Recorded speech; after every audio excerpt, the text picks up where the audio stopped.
Então, professora, então, você é a nossa terceira convidada agora do podcast, do Byte Talks. E o meu nome é Gustavo, eu sou o líder do podcast, encarregado de organizar e ajudar a equipe como um todo. E assim, a gente está com o apresentador também, o Gabriel. Eu sou apresentador do podcast, sou estudante de engenharia de computação no 7º semestre. É isso.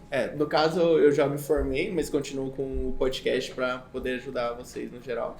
E eu também, sempre, que eu até falei nos outros podcasts, que eu tenho um grande objetivo de unir os professores e os alunos da Facom. Ai, que legal. Muito legal. Pode se apresentar um pouco, professor. Bom, eu sou a Liana, sou professora da Facom há, muitos anos, gente. Eu fiz as contas aqui. Eu entrei em 2007 como concursada, mas eu já estou aqui na Facom desde que eu entrei na faculdade em Ciência da Computação em 95. Então, assim, esse aqui é minha casa desde praticamente minha adolescência. 29 anos. Sim. Eu entrei em 95 no curso de Ciência da Computação. E aí, da graduação, eu comecei mestrado. Do mestrado, eu já entrei como professora substituta e depois concursada. Então, eu praticamente fiz toda a minha vida profissional aqui na Facom. Um pouco da minha casa. Que bom. Aí você foi professora, foi coordenadora também do curso de Engenharia de Computação, né? Sim. Eu fui professora, depois eu tive alguns papéis aqui dentro da Facom, assim, mais esporádicos em algumas comissões, algumas atividades, mas assim, onde eu acho que marcou mais meu papel aqui, né, na Facom, já começando pro lado da gestão, foi como coordenadora do curso de Engenharia de Computação, né? Eu já tinha feito parte de colegiado, mas nunca como coordenadora. E aí fiquei como coordenadora por 4 anos, acho que foram 4 anos quase completos, né? Eu já saí da coordenação para assumir um cargo lá na pró-reitoria finalzinho de 2021, né? Aí estava no finalzinho da pandemia, estava nesse processo ainda de retorno, né, da pandemia, e aí eu assumi uma função fora da Facom, e aí deixei o cargo de Engenharia da Computação um pouquinho antes de terminar a gestão, mas foram quase 4 anos, né, na coordenação do curso de Engenharia de Computação. Entendi. E como a professora tinha falado antes, você entrou em Ciência da Computação, então? Sim, em Ciência. Engenharia tinha, né? Não tinha. Só tinha Ciência.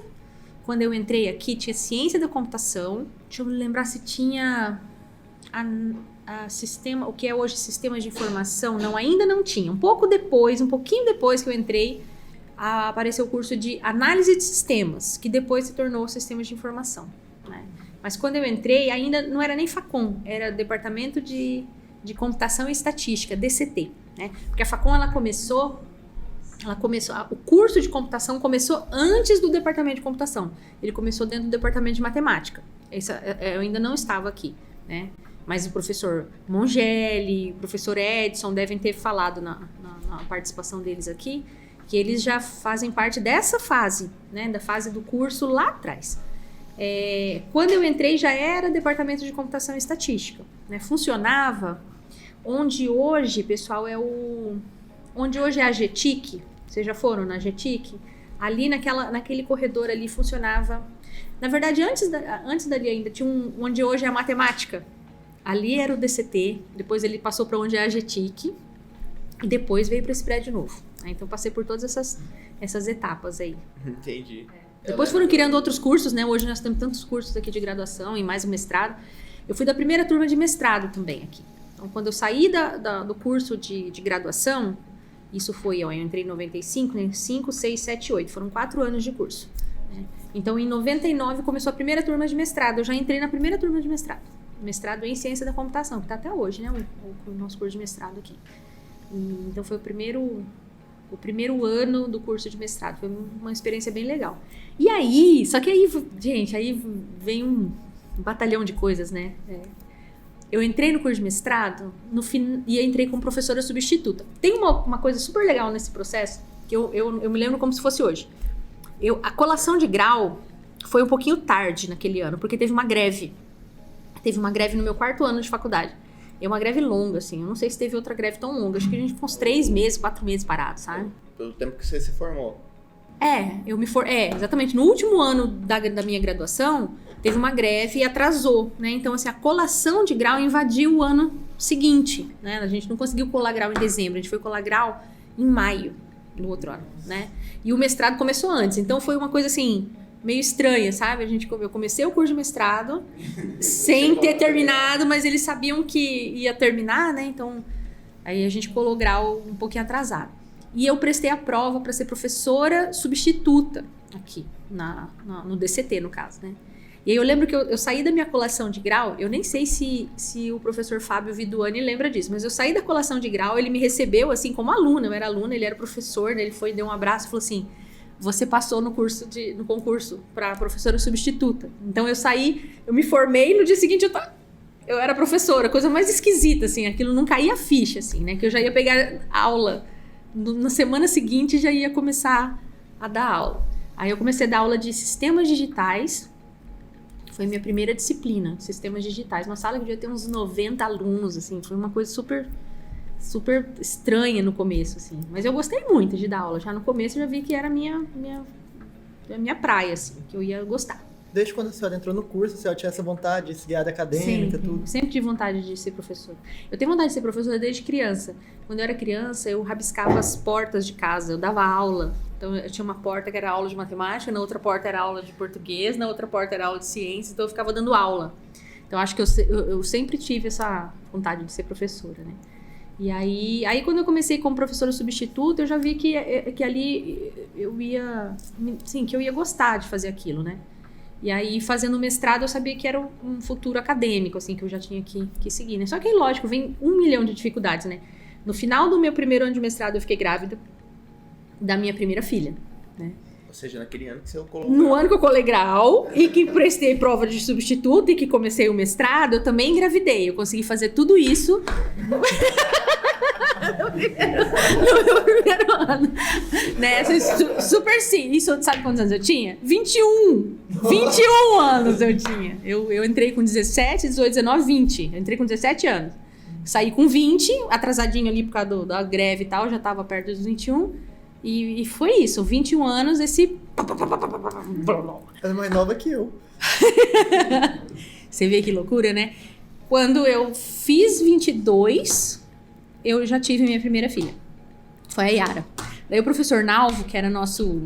Ele era... Na época, eu acho que ele era... Ou ele era diretor da Facom, ou ele era professor aqui no mestrado, eu não me lembro bem. Mas ele chamou minha primeira filha de qualificação, porque é uma coisa, sabe, no primeiro ano de mestrado, você termina o primeiro ano de mestrado, você qualifica, chama qualificação. Defesa da qualificação. Aí ele falou assim, nasceu a qualificação da Liana, né? Aí nasceu a Yara. A Yara e a qualificação logo depois mesmo, de fato. Né?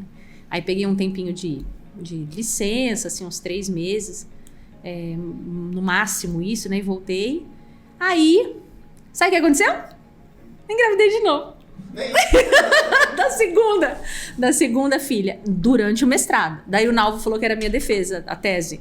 Era a qualificação e a tese, né? E foi assim, gente, meu mestrado foi nesse nível, assim, hard. Eu terminei o mestrado, 3 anos, eu acho que eu demorei para terminar o mestrado, e terminei o mestrado com 2 filhas, 2 pequenas. Aí a Aninha, a mais nova, tinha acho que 6 meses quando eu terminei o mestrado, né? Eu programava, gente, com ela deitada aqui no finalzinho do mestrado, tinha que programar muito, porque tava fazendo um software lá para fazer uns testes. Era em teoria da computação meu mestrado, mas eu tinha que fazer uns testes importantes lá de validação de uma demonstração, e aí eu tive que programar no final do mestrado. E aí eu deitava ela no meu colo, assim, entrava dentro da mesa, assim, ela dormia aqui, e eu terminei o mestrado nessa vibe, assim, né? Amamentando. Eu lembro que eu vim pra defesa do mestrado, eu amamentava. Eu nunca tinha ficado 3 horas longe da minha filha, assim. Então, eu tive que... Nossa, eu amamentava ainda no peito, então eu não sabia como que ia ser, assim, ficar 3 horas sem estar com ela. Foi todo um esquema para eu poder terminar. Mas terminei o mestrado, né? Aos trancos, assim, terminei. Aí fomos morar um tempo fora daqui. Eu saí, a gente foi morar no Paraná, porque meu marido foi se especializar. Ele terminou medicina aqui e foi fazer especialização fora. E aí eu que fui com ele. Fui eu, minhas 2 filhas, fomos para o Paraná. E aí eu trabalhei um tempo na UEL. Eu trabalhei um tempinho fora daqui da universidade. Trabalhei 1 ano e meio, mais ou menos, dando aula na Universidade de Londrina. Uma experiência bem legal, né? Só que a Facom, eu acho, pelo menos, né? O pessoal da UEL, me desculpa aí, tá? Mas o pessoal da Facom aqui, a Facom é melhor. Nossa, achei... Eu tinha, assim, não sei se vocês têm... A UEL tem muito nome, né? Sempre teve muito nome, né? Bem forte. E aí eu lembro que a computação lá era muito mais fraca do que a computação aqui. Aqui era muito melhor. E aí, logo depois a gente voltou. E quando a gente voltou, eu já fui me ambientando de novo. E um pouco depois eu já prestei o concurso e entrei como professora concursada, né? E aí que eu fui fazer doutorado. Eu fui fazer depois de concursada já. Entendi. Então, foi um longo... Você vê que é complicado. Mas interessante uma coisa que você falou do final da UEL, né? Que você gostou mais daqui também, porque a UEL, e junto com a UEM também, ela tá bem forte, né? Das universidades do Brasil. E aí, legal saber que na UFMS... Na época, assim, aqui tinha mestrado, lá não tinha mestrado ainda. Aqui já tinha 2 ou 3 graduações, né? E lá só tinha o curso de ciência, né? E até o curso mesmo, assim, comparando a formação, eu acho, pelo menos o tempo que eu fiquei lá, eu achei que a formação daqui estava bem robusta, assim, sabe? Tava bem legal. Formação em ciência aqui, né? Embora a Universidade de Londrina é maravilhosa, né? Assim, não sei se vocês já foram lá. Né? Muito bonito, grande, né? Só que eu fiquei, assim, na comparação, assim, aqui, a formação daqui era melhor. Né? Eu tinha vontade de voltar. Sempre tive vontade de voltar. Uma pergunta. Que nem a senhora falou que a sua filha cresceu lá, tipo, estava aumentando praticamente, estava vendo você codar. Ela seguiu a área de computação? Não. Ela cansou. As duas foram para biológicas. As duas seguiram mais a área que o pai. O pai é da área de biológicas, né? As duas. Uma formou em farmácia já, aqui na Federal, tá fazendo mestrado. A outra tá fazendo medicina na UEMS, na estadual.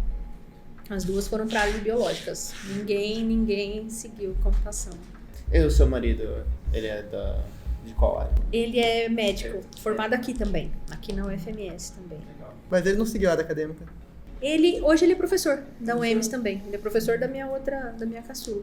Professor lá. Nossa, professor dela. Imagina como é que é a sala. Nossa, eles têm... Na hora de fazer prova, não pode aplicar prova pra ela. Tem faz todos uns esquemas lá, pra não ficar parecendo que é... É porque a própria universidade tem que fazer isso. Aí ele notifica, né? Vou aplicar, tem que aplicar prova pra sala que tem a Ana, né? Como que vai fazer? Daí eles fazem, fica todo mundo sabendo, assim. Um Paranauê. Só porque lá, aqui não tinha isso. Eu lembro que teve amigos nossos que tinham pai professor aqui e tinha um tratamento normal, assim. Ninguém ficava desconfiando, mas lá eu vejo que eles tomam bastante cuidado, assim, pra não parecer que ela tá tendo nenhum tratamento diferenciado, assim. Eu já tive aula com minha mãe de matemática, só que no ensino fundamental, né? Só que a minha mãe, tipo, em vez de tentar tratar assim, vamos ajudar, tratava pior, ela fazia não me ajudar. Pra ninguém falar nada, né? Tratava pior. Não, mas a professora realmente contou uma história de... Eu acho que é digno de Dia das Mulheres, que eu não sei se a senhora sabe, mas a gente... Entre nossos votantes, né, que a gente vota, os professores que vão ser entrevistados. A gente deu preferência só para as professoras mesmo, por causa do Dia das Mulheres. Né? Muito legal. Olha, eu sei que as professoras, e não são poucas, né? Nós temos um número bom de professoras na Facom. Qualquer professora que sentar aqui e contar uma história, todas têm as histórias, assim, de luta, porque não adianta, né? A mulher tentar... se dividir, não tem jeito. Por mais que o pai é pai vai ser pai e pode ser o melhor pai do mundo, mas tem uma parte que não tem jeito. A mulher, ela é sobrecarregada no começo ali, né, quando tem filho. Tem muita coisa que depende da mulher, não tem jeito. Não adianta de falar, não tem pai que vai amamentar, não tem como, né? Assim, pode dar mamadeira, né? Mas se estiver amamentando, não tem jeito, é a mãe que vai ter que ficar. Então, todas têm histórias lindas, assim, de muita luta. A minha o começo foi punk, gente, olha. O começo não foi bolinho, não. Às vezes, quando eu vejo aluno, eu falava muito pros alunos de engenharia de computação, né? O aluno vem, professor, eu não tô muito animado com a faculdade, tô querendo desistir. Eu fico com vontade de pegar um chinelo. Senta aqui que eu vou te contar que eu não desisti, você também não vai desistir. Se desistir, você vai desistir por alguma coisa que vale a pena. Não vai desistir porque tá com preguiça ou porque tá com chato. Aí você conta a sua história. Eu conto. Ó que meu filho, ó. Eu não desisti, vamos lá. Não, desistir só em último caso mesmo, né? Tem que levar, tem que ir. Falar assim, eu fiz o melhor mestrado do mundo. Não, meu mestrado foi fraco, eu digo, não, meu orientador era maravilhoso, tudo, mas mesmo meu mestrado pra mim foi fraco, porque assim, eu tava extremamente dividida em né, começar uma vida pessoal, ser mãe com 22 anos e eu peguei o mestrado em teoria, que é difícil pra caramba, né? Não sei se vocês já ouviram falar do Teorema das 4 cores. A gente estudou uma demonstração de um teorema chamado Teorema das 4 cores, que é legal, porque todo mundo consegue visualizar isso. Pega um mapa, qualquer mapa. A gente sabe aquele forma de colorir mapa que você coloca, por exemplo, você vai colocar um país em verde, os países ao lado tem que ter outras cores. Não tem, pra não contra. O verde é do lado, tem o outro país, tem que ser laranjado, o outro não. Tá. Isso colorir um mapa, essa que é a forma de colorir um mapa. Qualquer mapa pode ser colorido com 4 cores. É legal, né? Qualquer mapa. Pode ser de cores diferentes. Com 4 cores você consegue colorir.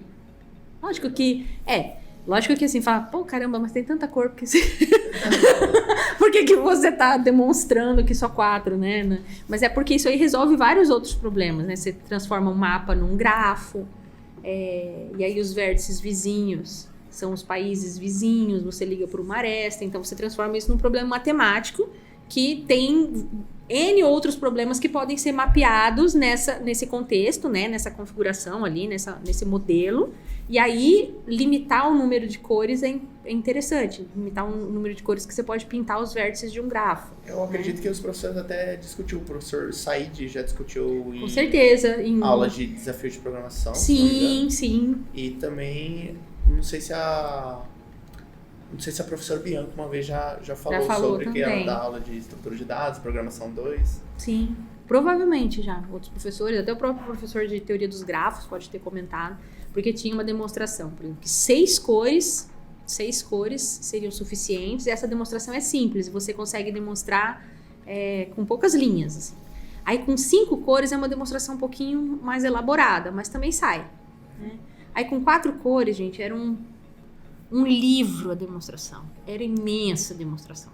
Eu nem sei se depois evoluiu e conseguiram fazer uma demonstração mais sucinta, mas a demonstração que eu estudei era uma demonstração que tinha assim, era um artigo de 30 páginas e ainda tinha que ter um programa de computador para validar um monte de partes daquela demonstração, né? E aí, foi isso que eu estudei no mestrado. Então, era um problema legal, era um problema que me motivava, assim, me dava vontade de saber. Só que foi muito difícil. Nossa, muito difícil, né? Conciliar tudo isso. Tem uma coisa que eu acho muito interessante aqui trazer pro podcast, é que, bom, como, não sei se você sabe, mas a gente posta no YouTube e aí fica liberado para qualquer um que queira assistir, né? Todas as pessoas que não estão interessadas aqui no UFMS, quanto, sei lá, qualquer uma pessoa. Sim. Né? E aí eu gostaria que a senhora falasse um pouco do processo do mestrado. Como é que funciona esse processo do mestrado? O que é o mestrado? O que é o mestrado? Legal, boa pergunta, viu? Porque você vê que antigamente, não sei como que era para os pais de vocês, né? Mas você vê assim, fazer faculdade era uma coisa assim já, tipo assim, você fez uma graduação, já estava bom demais. Você já ia para o mercado de trabalho, você já era diferentão, né? Agora, você termina a graduação e parece que você só é mais um graduado, porque tem graduação para todo lado, não é assim, você olha, caramba, depois de sofrer tanto, eu olho pro lado, tá todo mundo também, tá, todos os meus primos fizeram faculdade, eu queria ser o primo diferente, não você. Todo mundo fez faculdade já. Porque eu acho que agora é bem dividido, né? Tem agora, tipo, sei lá, tem até valor em curso, o mestrado, o doutorado também pode ser que, tipo, não seja a melhor coisa pro mercado de trabalho. Sim, você tem que entender o que você quer, porque não é que fazer mestrado e doutorado vai te garantir um melhor salário depois. Não é uma garantia, né? Mas pode ajudar muito, sabe? Então, vamos começar assim. Bom, graduou, beleza. O mercado de trabalho já te chama, assim, você já sente que você pode evoluir no mercado de trabalho, aquele mercado de trabalho te oferece o salário que você acha que você merece, que tá bom, legal, toca o barco. Né? Mas se não, você fala assim, não, eu ainda quero mais, eu quero, sei lá, ou eu quero ainda eu quero continuar estudando, até mesmo para eu saber se eu quero seguir uma carreira mais acadêmica ou não. Né? Então, às vezes, até o mestrado, ele é um meio do caminho ali entre o aluno que terminou a graduação, que talvez ainda vá para o mercado de trabalho, né? E, de repente, aquele aluno que vai se desenvolver na carreira acadêmica. É a primeira etapa, né? Mas não quer dizer que o cara vai fazer mestrado e vai pronto, agora é só carreira acadêmica. Não, porque hoje as empresas já olham para uma pessoa que continua estudando, que tem um mestrado, às vezes até doutorado, e valoriza isso, né? As pequenas empresas não conseguem valorizar. As pequenas empresas não vão conseguir valorizar, mas as empresas de médio porte, grande porte, e as empresas que têm empresários ali com um bom olhar, eles olham uma pessoa que continuou estudando, eles sabem que aquele menino tem potencial, aquela menina tem potencial, né? Ela não ficou satisfeita só com a graduação. Bom, então ali já aposta naquela pessoa, sabe? Aí, o mestrado, então, ele funciona assim. A pessoa terminou a graduação, ela vai, geralmente tem um processo seletivo de mestrado. Né? Aqui na Facom nós temos mas todas as universidades têm um processo seletivo. Vocês podem olhar que só o mestrado já afunila. Por exemplo, não é qualquer universidade que tem mestrado. Né? Existem regras para você atingir, para você ter um mestrado. Uma graduação, as particulares conseguem oferecer, várias particulares, até particulares pequenas, não, conseguem oferecer, mas mestrado não. Pode procurar, não são poucas as particulares que oferecem bons cursos de mestrado. Bom, então ali já afunilou. Né? Então, você vai participar de um processo seletivo e vai entrar. Vamos supor que seja uma universidade pública, como a nossa aqui. Provavelmente vai ter bolsa para estudar, o que já ajuda muito. Né? Eu digo provavelmente porque às vezes você tem um número de alunos que entra e um número de bolsas um pouquinho menor. Né? Mas, em geral, todos os alunos que precisam de bolsa conseguem. Né? Por que nem todos? Porque às vezes tem aluno que já está trabalhando, ele não quer a bolsa. Ele fala, não, eu prefiro continuar trabalhando, fazer o mestrado trabalhando, que também dá para fazer, né? Agora, o aluno que vai se dedicar mesmo ao mestrado, é legal ele ter uma bolsa, porque ele fica dedicação exclusiva, né? Ele vai ficar super confortável, a vida dele vai ser um mar de rosa, ele vai comprar um carro zero durante o mestrado? Não, ele não vai, porque ele vai ganhar, não sei quanto tá, R$2.500, eu acho. A última vez que eu vi, só que já faz uns 2 anos, era 1.500, se eu não me engano. Não, de tá um pouco mais. A Yara, minha filha, ela tem bolsa aqui na universidade, deve ser 2.000 e pouco, eu acho, 2.500, eu acho, não sei, gente, que vergonha, não sei quanto que tá a bolsa, mas é por aí. Então, assim, é o suficiente para você continuar a sua vida acadêmica. Melhora um pouquinho, né? Mas você não vai poder falar, vou viver com esse valor muito tempo. Não, é só realmente aquele períodozinho do mestrado. Se a pessoa conseguir se dedicar ao mestrado bem, em 2 anos ela termina. Né? Termina o mestrado. Geralmente ela já termina o mestrado, ela já fez. Primeiro que ela faz algumas disciplinas, né? Parecidas com as da graduação, mas um pouquinho mais aprofundadas, e a pessoa vai se dedicar muito mais. Né? Ele não pode tirar um 5, um 4 numa prova, ele tem que tirar notas altas do mestrado, porque senão ele é afastado. Então ele se dedica a 3, 4 disciplinas no mestrado. Não é como a graduação que vocês vão lá e se matriculam em 8, 7. Matricula em 10 e passar em 8 é lucro. Né? É assim, não, imagina, vocês fazem pior que isso, né? Às vezes vocês matriculam em 10, ainda dizem. Até 12.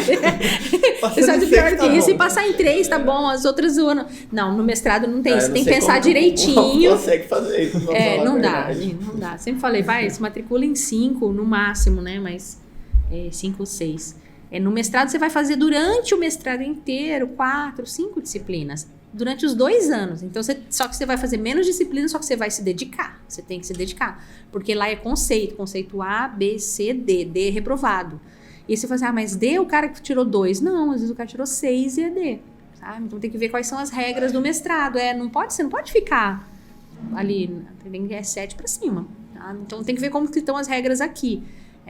Do nosso mestrado aqui na UFMS, mas vocês vão ver que é mais exigente do que a graduação, né? Mas o aluno tem mais tempo, se dedica melhor, tá mais maduro, gente, é isso que vocês têm que pensar, assim. O aluno do mestrado, ele tá mais maduro, ele não é mais um calouro da graduação, ele já entendeu o que estudar, ele sabe estudar. Sim. Então, eu até queria entrar nisso aí, porque eu até eu até tenho, desejo de fazer um mestrado, só que eu pretendia fazer de fora. E aí eu queria saber, como fazer funciona, agora, né? Você falou que são matérias parecidas com a graduação, e aí também tem a tese do mestrado em si, né? Você vai fazer uma pesquisa. Aí é desde o início que começa a pesquisa? Geralmente quando você entra no mestrado, você já vincula a sua inscrição no mestrado, não no momento que você faz a inscrição, mas logo que você foi aceito, em pouco tempo depois, você já vai ter um orientador, tá? Tem universidade que já lança assim, você entrou pro mestrado e você vai ser orientado por fulano de tal. Já alinha orientando e orientador já na hora da aprovação do aluno. Em outros casos, não. O aluno vai ser aceito, começa o curso e aí ele vai conversando com orientadores e uma hora ele fala, deu certo com fulano de tal, formaliza a orientação, tá? Mas é bom que seja no começo do curso. Porque quanto antes você começar a pesquisa, melhor, né? Aí você tem que cumprir disciplinas e começar a sua pesquisa com aquele orientador. Que aí, cada orientador tem a sua metodologia, mas geralmente os professores se encontram uma vez por semana, né? Ou com alguma regularidade com aquele aluno, já começam a enviar artigos para o aluno estudar, já falam, nosso projeto vai em tal linha, né? Eu gostaria que chegasse no final com tais resultados e vai conduzindo você no seu estudo, na sua pesquisa, né? Até que você já tem maturidade suficiente para qualificar. Né? Qualificar e colocar toda essa proposta no papel e defender essa qualificação. Né? Geralmente, no final do primeiro ano, você já vai, junto com o seu orientador, construir esse texto, que é um texto que já fala assim, o meu projeto de mestrado é esse. Aí você já faz toda uma revisão bibliográfica, já apresenta a sua proposta, você já fala onde você vai chegar no final, né? No final do primeiro ano do mestrado, você já tem uma boa visão da sua pesquisa, só que ainda falta concluir muita coisa dela. Aí tem o segundo ano do mestrado para concluir, né? Concluir pra gente, geralmente, é estudar bastante e programar coisas que têm que ser programadas, porque dificilmente é um mestrado que você não vai colocar a mão na massa, assim, em alguma coisa que envolva software, tá? É difícil. Tem casos, porque se for um mestrado em teoria da computação, pode ser que você só vai ficar estudando mesmo, não vai ter que...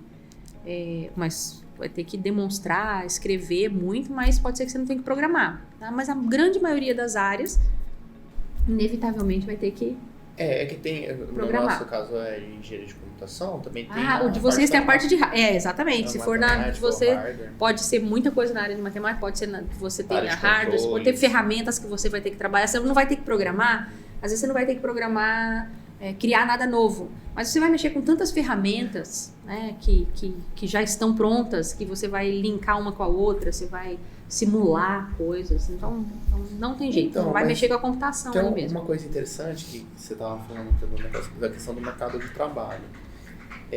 Eu estou falando agora de opiniões de algumas pessoas, tipo professor falando isso, e também professor com doutorado. E também com de pessoas de cargos de empresa, cargo alto de empresa, dizendo que hoje em dia as empresas estão valorizando mais a experiência do trabalho do que o mestrado e o doutorado. Verdade. Uma coisa que eu vejo na computação, o pessoal da computação não gosta de concurso, tipo, parece que é muito menos que outras áreas, sabe? E seguir também a área acadêmica é muito menos que outras áreas. O pessoal da computação parece que não gosta, não sei se é o perfil, ou se também talvez que agora os salários estão altos, né? Tipo, exato, é isso aí, eu acho que é esse ponto. Os salários estão altos, né? E a experiência é muito valorizada. Tá? Hoje você vai ver, nas empresas, o que o cara que está fazendo uma seleção ali na empresa, ele quer saber? Ele quer saber se a pessoa que ele está recebendo ali, quanto tempo ele vai ter que treinar essa pessoa? Ou quanto tempo essa pessoa vai ficar ali para amadurecer, para poder retornar para ele em dinheiro? Porque, no fundo, é dinheiro, né? Assim, o tempo que ele está investindo em você ali, ele vai investir um tempo em você, quer saber quanto tempo ele vai investir em você para que você comece a dar o retorno. Se você já é uma pessoa que já domina as tecnologias, que ele vai olhar e falar assim, esse cara vai render rápido, né?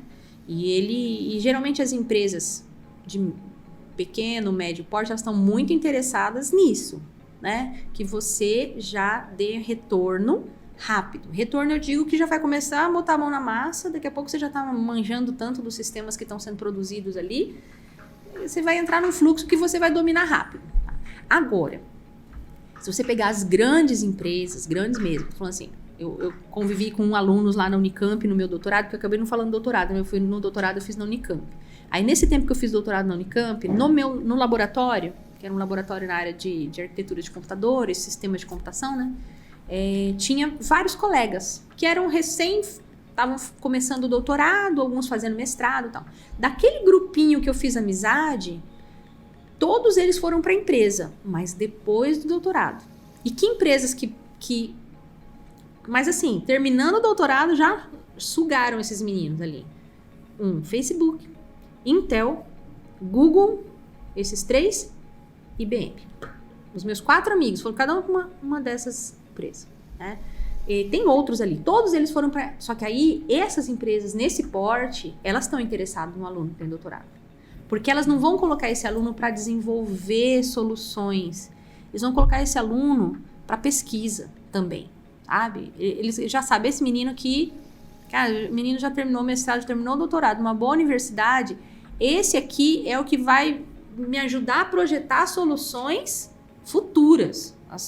Sabe? Ele tá olhando o futuro da empresa dele com esses. Mas ao mesmo tempo, tem também colegas da gente que tá sendo, por exemplo, o Matheus, ele foi pra Google agora. Então, o Matheus E é graduando, né? Não fez mestrado. Mas você vê que o Matheus, como que ele foi mostrar? Ele foi mostrar o desempenho dele, foi fazer estágio lá.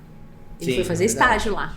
Lá, esse meu amigo que também foi pra Google, também foi assim, via estágio. O que eles fazem? Eles fazem esses estágios, e aí nos estágios ali, eles pagam para a pessoa fazer aquele estágio porque eles querem olhar o talento ali que eles têm. Ali ele viu, o Matheus é um super talento, né? Já viu, ó, esse aqui, talento, pega. Eles são ótimos para olhar talentos, né?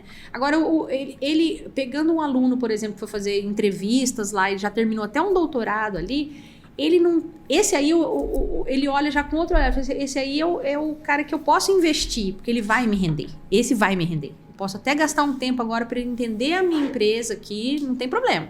Mas esse aqui vai me render. Ele já é meio que chancelado pelo doutorado ali, né? Doutorado não é qualquer um que termina. Assim, é um processo duro, são 6, 5 anos. Às vezes, sabe, que a pessoa tá lá. Não é qualquer um que vai querer fazer doutorado, né? Para aguentar até o final ali já a chancela do doutorado já abre umas portas boas, mas são empresas que têm porte, têm condições de bancar isso tudo, né? Porque também o cara com doutorado não vai querer ganhar igual o que entrou, acabou de sair da faculdade, né? Que aceita ganhar menos, né? Ele já vai querer ganhar melhor, né? Só que assim, eu não sei, essa aí pode ser minha visão, eu não sei se eu tô com a visão de mercado atual, provavelmente não, né? Teria que conversar mais. Mas eu não sei se doutorado é para todo mundo, sabe? Fazer mais 2 de mestrado, depois mais 5 de doutorado para você aí procurar. Chega no 3º, 4º ano de faculdade, tá querendo terminar. Já tá doido para terminar. Se você é uma pessoa que quer ir pro mercado, né?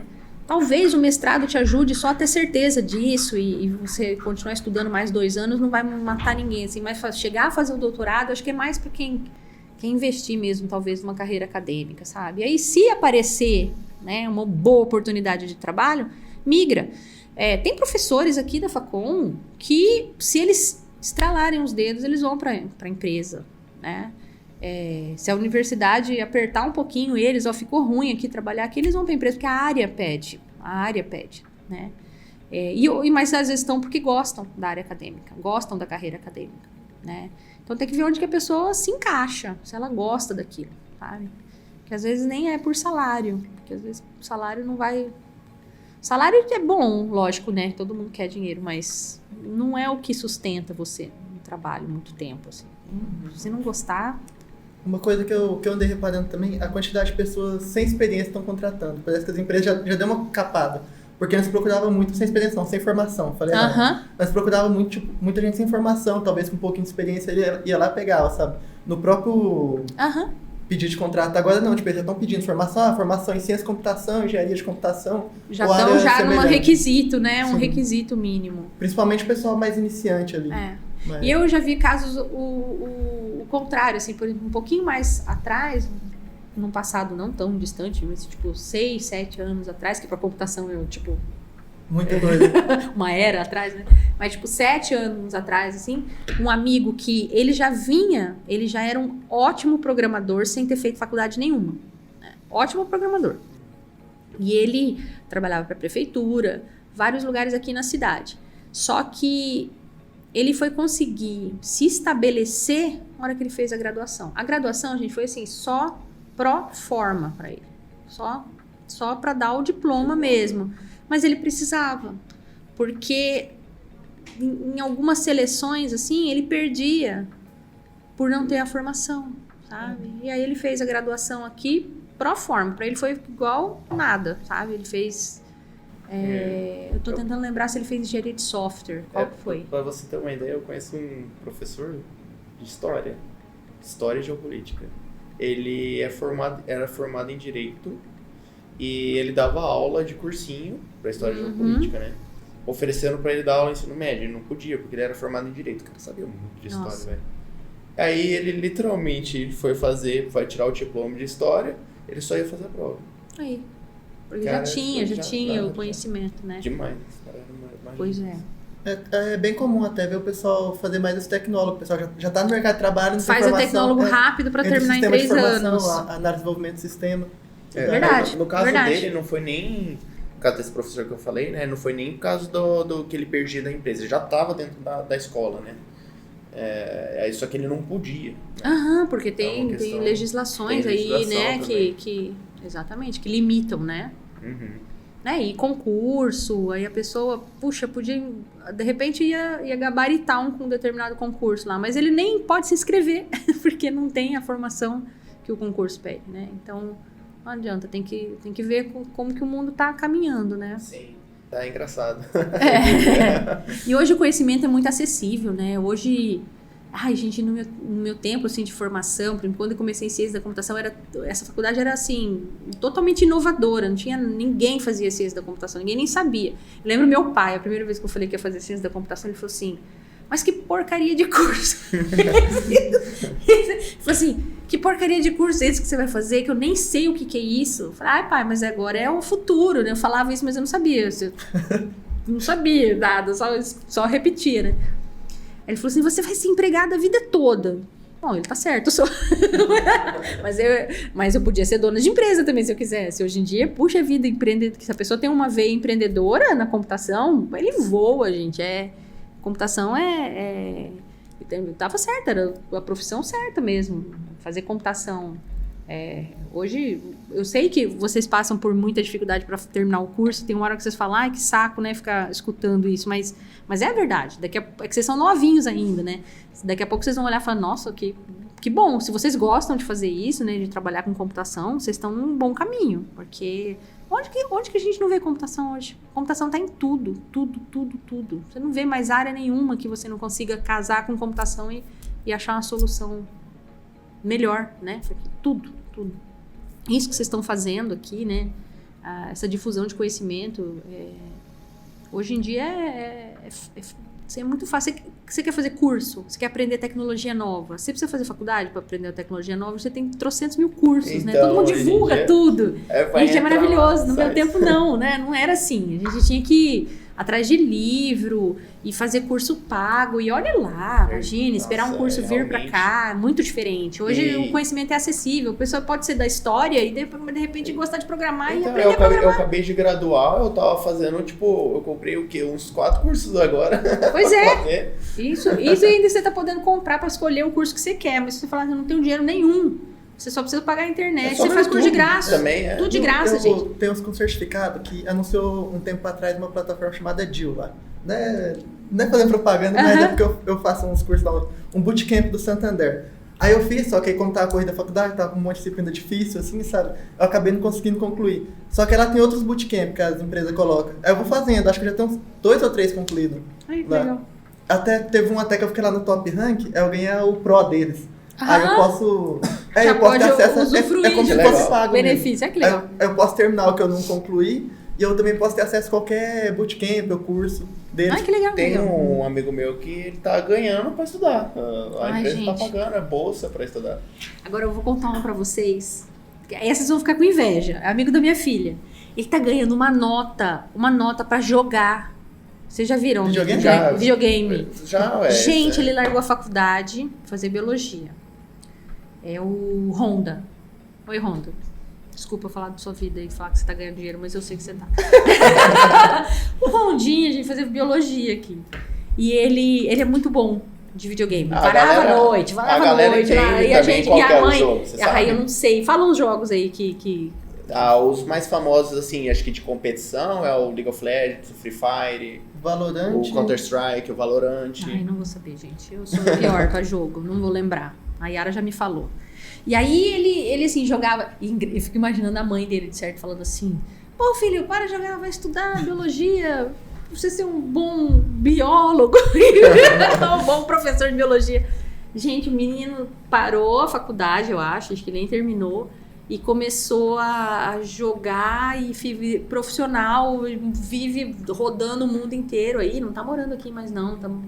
Eu não sei onde ele tá agora, nesse momento, mas já rodou o mundo inteiro. Ele é bancado por jogador de futebol. Vocês sabiam disso? Que os jogadores de futebol, esses tops, assim, eles sim. bancam, né? Tem um time do Uma LoL, nota. Tem um do o Ronaldo. Flamengo uma vez comprou um time do Eu sei que o LoL. dele é um esquema desse aí, gente. Aí eu falo, gente, esse menino tem uma profissão que todos os meus alunos querem. Jogando, gente, ganhando uma nota jogando. Né? Mas tem que ser bom, né? Tem que ser muito bom Então, no que tem ele ser faz, estúpido né? de bom. A questão dos jogos que a gente entra aqui é que também tem não só o bom, né? Tem o carismático também. Ah, O tem carismático. isso também? Forte. Tem uma pegada Muito pessoal? forte. Eu não Às sabia, vezes eu até não sabia mais disso. forte do que o profissional, porque a pessoa que é carismática, ela consegue muito no YouTube e em stream, né? Ah, Aí nas streams tem as doações, que legal. tem as Ainda ganha propagandas. dinheiro ali também. Uhum. E ganha uma boa grana. Ai, gente do céu. Tem gente com um estúdio, tipo, gigante, assim, só de fazendo stream, Que né? legal. Que tem pessoas também que são boas e carismáticas, né? Aí acabou. Ah, acabou, já era, A né? pessoa- Já era, tá feito, já. Já tá feito, né? Nossa, gente, quem diria, né? Que ia chegar assim. Né? É. Muito legal. Porque tem que pensar que, tipo, é uma coisa um pouco... Envolve entretenimento também, como se fosse, tipo, pra pessoas mais antigas, pra entender melhor, como se fosse piadistas Aham. também. Aham. Porque, pessoas carismáticas, pessoas E são eles engraçadas envolvem também. ali, né? Envolvem. As outras pessoas ficam assistindo ele Isso, jogar. fica É isso, rindo, né? exatamente. Fica assistindo ele jogar e conversando e falando. Isso, interagindo, aí fica fazendo coisas engraçadas também no meio do jogo lá, e as pessoas, elas ficam muito envolvidas com isso, Cara, né? isso é muito legal, né? Agora E você tem pensa assim, também- tem faculdade pra isso? Tem como você ensinar isso? Não tem, Pega a não mão. tem, tá vendo? Acho que é o que E nasce já. Já. Eu acho que, tipo assim, futebol. Tem curso de futebol. Infelizmente, no Brasil, a gente não recebe suporte, né? Aqui na Suíça, por exemplo, Já treina, já né? tem os esportistas lá e tal. Mas é uma coisa meio que parecida com isso. É parecido com humorista e Aham. também com profissionais, por exemplo, de esportista mesmo. De futebol, de qualquer outro esporte. Acho que vai bem Que nessa legal. pegada aí. Que legal. Não, isso A pra pessoa mim tem era que ser totalmente muito noivo, bom, gente. claro. Era totalmente novo, assim. Quando a Yara, a minha filha, começou a falar isso, eu falei, puxa, Honda, nunca mais eu vou... Pensei assim, nunca mais eu vou falar pra um aluno parar de jogar. Porque eu vivia falando, pessoal, vocês têm que parar de jogar à noite. Depois vocês chegam aqui morrendo de sono, né? Mas como que eu vou falar isso depois de saber que vocês podem ganhar muito dinheiro? com Mas isso? aí tem casos e casos. Por exemplo, eu na minha infância, eu era muito viciado em Gostava videogame. de jogar? Muito viciado. Sim. Só que assim, eu sempre fui aquele jogador talento, sabe? O pessoal fala, talento no ataque, talento na defesa. Eu sempre fui muito ruim também, não sou muito engraçado, então não deu certo. Aí, acho que quando a faculdade também eu acabei parando de jogar videogame, essas coisas, porque Não eu dá, vicio né? mesmo, E eu Passava se deixar, a noite, né? eu fico 20 horas na frente do computador, se for só jogando, se deixar. Caraca! Aí como atrapalhar, acho que estudar, fazer as coisas, tem que parar de jogar, senão não vou estudar. Aí foi o que eu tive que fazer. Nossa, né? Quando eu fazia faculdade, o pessoal...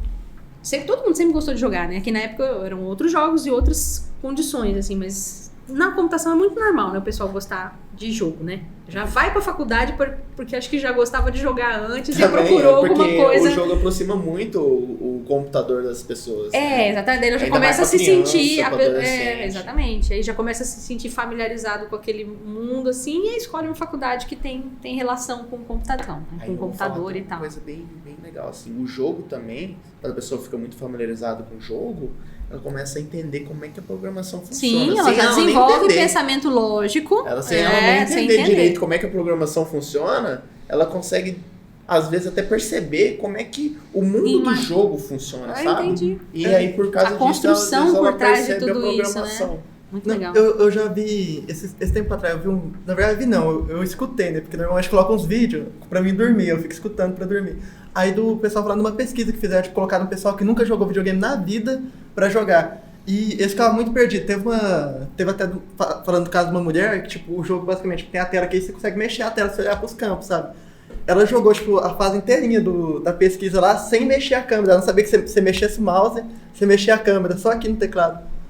Olha o pessoal, só. tipo, não tem as noção, tipo, que pra nós é simples. Basicão, né? Já é intuitivo, né?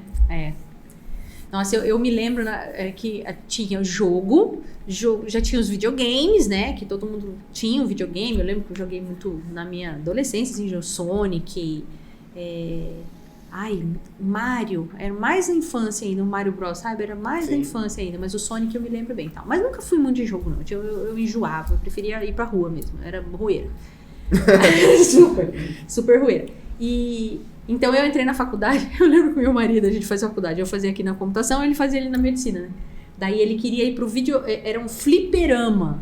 Vocês não foram em fliperama? Já foram? Eu já joguei fliperama e não. Cara, a gente saía daqui da faculdade e ia pro fliperama, que era o jogo, era legal, porque daí era em grupo, porque não tinha internet, a gente tinha como jogar, interagir, né, entre as pessoas, assim, não tinha internet. Era um fliperama só desses tipos de jogos? Daqueles jogos de fliperama mesmo, só que ali estavam os jovens todos, então era um momento de interagir, tipo uma house, só que de fliperama, do jogão lá, né, cara, eu achava aquilo lá um saco, eu odiava aquilo lá. Eu só ia porque depois a promessa era ir comer pastel.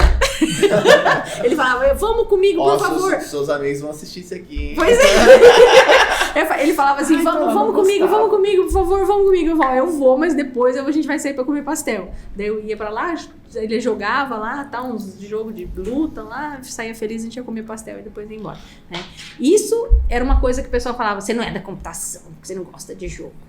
E outra coisa também, porque eu não gostava de Star Wars. E aí uma vez eu levei um ralo numa locadora de filme, porque também locadora não é uma coisa que vocês conhecem, mas locadora você conhece da infância? Então a gente ia na locadora, era uma delícia escolher o filme que assistir. E eu tinha lançado algum dos Star Wars aí, que eu até hoje não entendi a sequência daquela. Eu falo palavrão, eu não vou. Até hoje eu não entendi a sequência, que você começa do 4, depois você volta pro o 4, 5, 6, depois você volta pro 1, daí você já sabe o 4, então por que você vai voltar pro 1? Você já sabe o que vai acontecer lá na frente. Até hoje eu não entendi aquilo, né? E eu nunca consegui assistir um filme inteiro, porque eu durmo no Star Wars. Tem um efeito sonífero em mim. Daí eu cheguei na locadora, eu tenho aqui, porque você é da computação, e era acho que era um aluno aqui, eu já era professora, ou era bem no comecinho da carreira. Assim. Aí ele, saiu aqui o lançamento do Star Wars, eu falei, não gosto desse filme, pelo amor de Deus, filme chato do caramba. Ele falou assim, você não é da computação.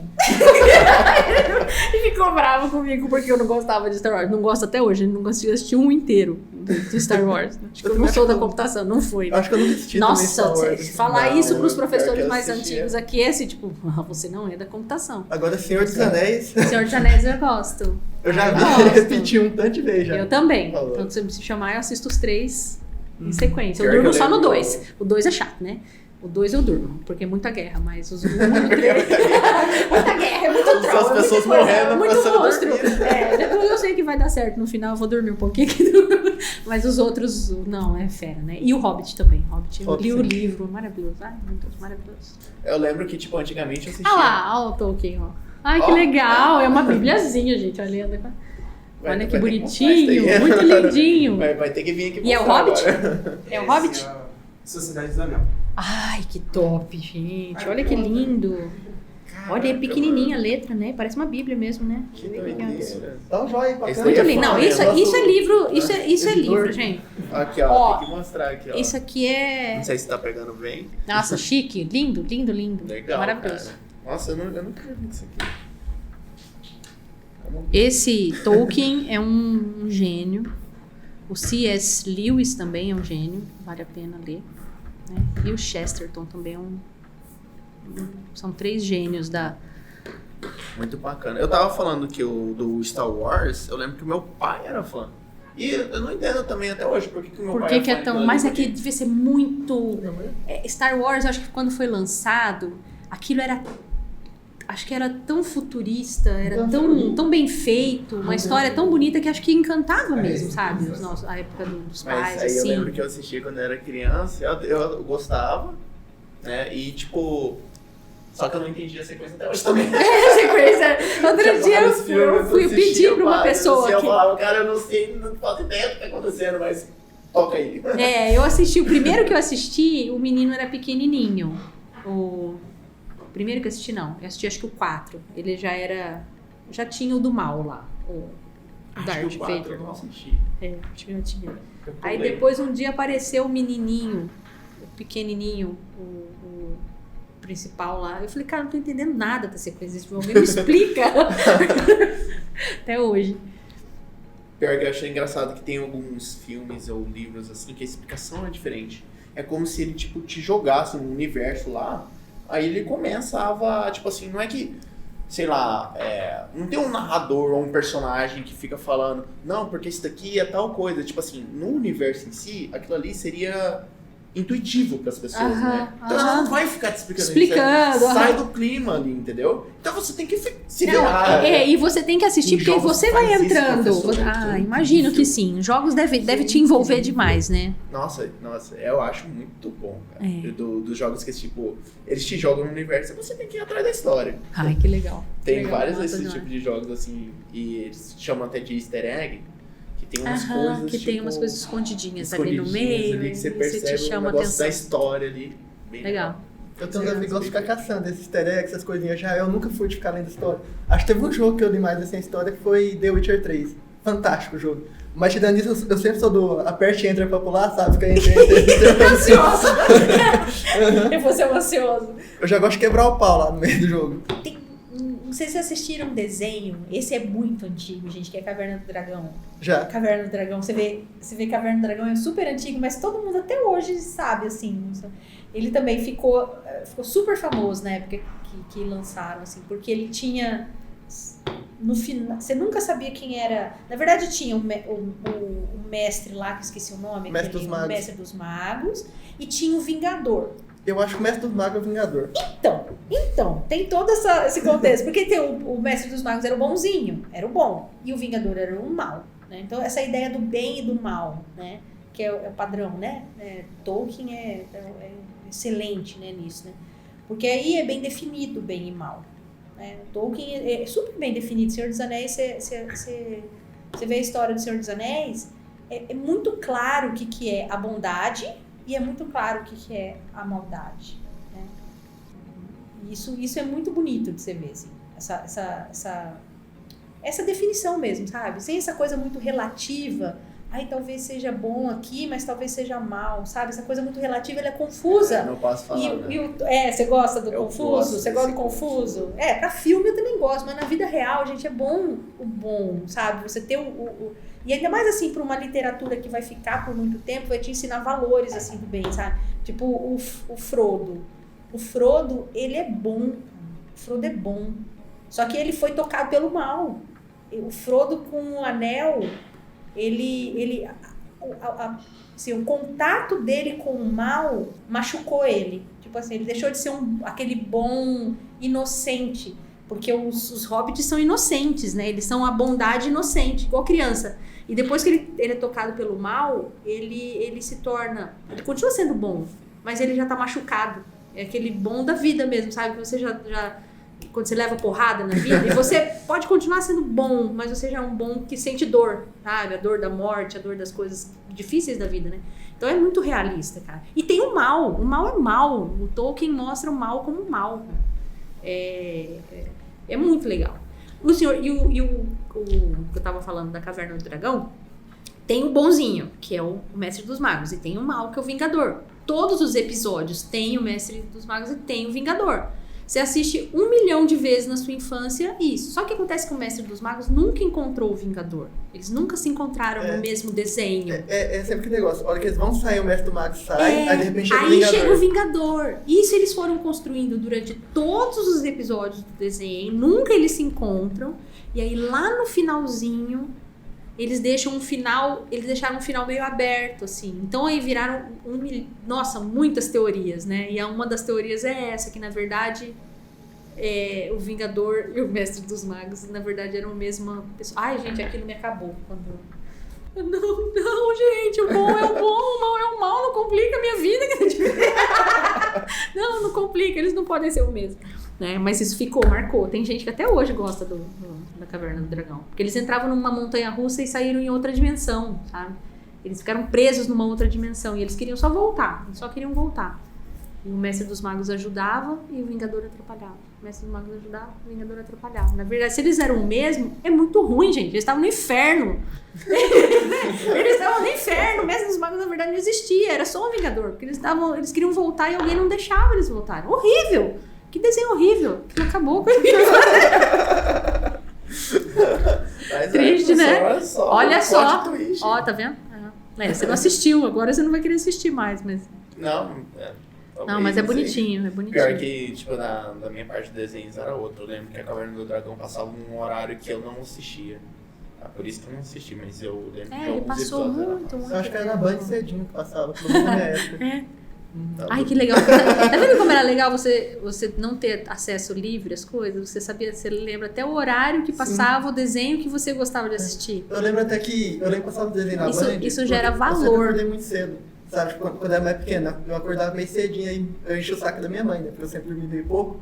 Aí eu acordava aí pra não ficar enchendo o saco da mãe, eu aprendi lá, ligar a TV, fazer as coisas assistir.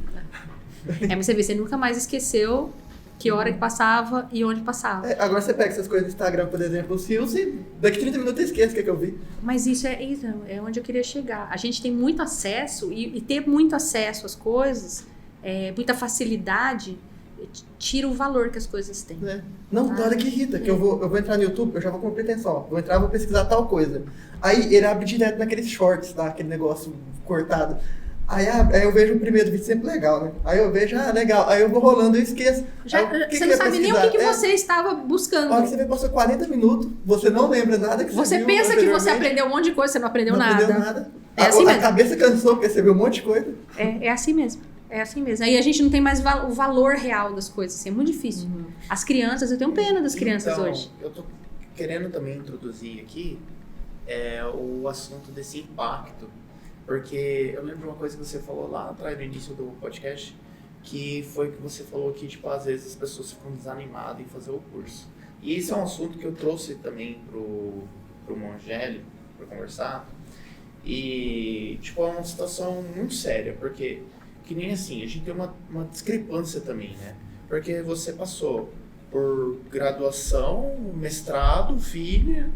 Tudo junto. Acho que eu não tive nem tempo de pensar. Então. E aí, tipo, as pessoas, assim, às vezes não tem tudo essas coisas, a maioria das vezes, desanima. E mesmo assim ela fica desanimada, não só com a faculdade, como com a vida, né? E aí, tipo, eu venho trazendo isso daqui bastante para que o professor, assim como o aluno também, entendam melhor o porquê que isso está acontecendo, né? E aí, você sabe também, né, que aconteceu do ano passado, a gente perdeu um colega. E aí eu tô, tipo, querendo, sei lá, às vezes introduzir, conversar sobre isso. Porque, por exemplo... Lógico, é importante. Eu tenho 25 anos, né? Eu não passei por tudo isso ainda, né? Mas passou pelas tuas. Passei a graduação. Passou pelas tuas experiências. Você menospreze as suas experiências. Só não teve 2 filhos, mas você passou pelas suas experiências. Mas, poxa, e as suas eu não passei, entendeu? Eu não passei pela sua. Essas que você passou, eu não passei. É verdade. Né? Então, mas aí, tipo... Pô, eu queria fazer um comparativo nesse tipo de coisa, né? Mas por quê, tá ligado? É tão difícil porque, na verdade, esse assunto do desânimo, primeiro, assim, desânimo com faculdade, eu acho que é a coisa mais comum do mundo. Sabe? Então, assim, é raro quem não fica desanimado com a própria graduação. E hoje em dia acho que é mais fácil ainda ficar, porque você tem muito entretenimento, Muito. muita coisa legal, muito fácil. Aí estudar já é naturalmente chato. Aí quando você tem um negócio ali legal pra fazer e tem um trabalho chato, você vai ficar 4, 6 horas aqui, obviamente você vai escolher o mais legal. Acho que isso ajuda mais ali. Aí você vai lá, não faz outro negócio, tira nota baixa. Gente, tem aí muitas opções. Então, mas será, cara? Tipo assim, eu fico pensando bastante nisso, mas será mesmo que as pessoas... Tudo bem, hoje a gente tem os jogos, são legais, são atrativos, os filmes e tal, as séries. Então, acho que pra quem sabe separar, talvez não atrapalhe. Só que tem gente que talvez não sabe, entendeu? Separar ou não consegue. Aí ela... Mas eu acredito que pra muitas pessoas atrapalha mesmo. Sim. Mas eu tô pensando no comparativo, entendeu? Sabe que as pessoas antigamente não pegavam, olhavam as brincadeiras e tal, e achavam que aquilo ali era mais atrativo do que sentar e pegar um livro, entendeu? Eu acho que, assim, desanimar com o curso, eu acho que é normal. Antes acontecia e hoje acontece também. Eu acho que a gente não tem que se preocupar tanto com isso, ou seja, desanimar com a graduação em si. Mas eu acho que esse ponto que foi levantado, de ter muitas opções, atrapalha mesmo. Porque a gente tem muita opção hoje. É muito fácil. É tudo muito à mão, sabe? Então, sabe aquele negócio assim, que os olhos não veem, o coração não sente? Então, por exemplo, se eu vou pegar lá no meu tempo, né? Eu tinha aqui, sei lá, eu tinha lá minha bebê pequena e o meu mestrado para terminar. Eu tinha essas duas coisas. Eram pesadas? Eram. Só que eu não tinha, por exemplo, o Instagram me mostrando mães perfeitas. Graças a Deus. Porque eu odeio quando a gente acha no Instagram alguém perfeito. Todo mundo parece perfeito no Instagram, né? Então, assim, a gente fica navegando no Instagram. Então, assim, se eu tivesse naquela fase, me ferrando daquele jeito, e eu tivesse N mães perfeitas, N médicos me explicando como que deveria ser minha maternidade, 350 mil cursos sendo oferecidos para mim, aí eu ia ficar querendo fazer aquilo para melhorar a minha formação, que estava ruim, e ao mesmo tempo me tirando a atenção da minha... Eu não tinha nada disso. Sabe o que eu tinha? Eu tinha minha mãe me falando o básico de criar filho. Básico. E era aquilo ali que eu fazia. Então, assim, eu não tinha... Hoje eu vejo as minhas amigas que tiveram filho tarde, elas ficam extremamente confusas. Porque você começa a querer fazer curso antes de ter filho, como se você tivesse algum controle sobre... Porque todo mundo parece muito perfeito, te ensinando tudo. Né? Então, a gente não tinha tantas alternativas, assim. Isso ajuda a gente a ficar menos ansioso, eu acho. Sabe?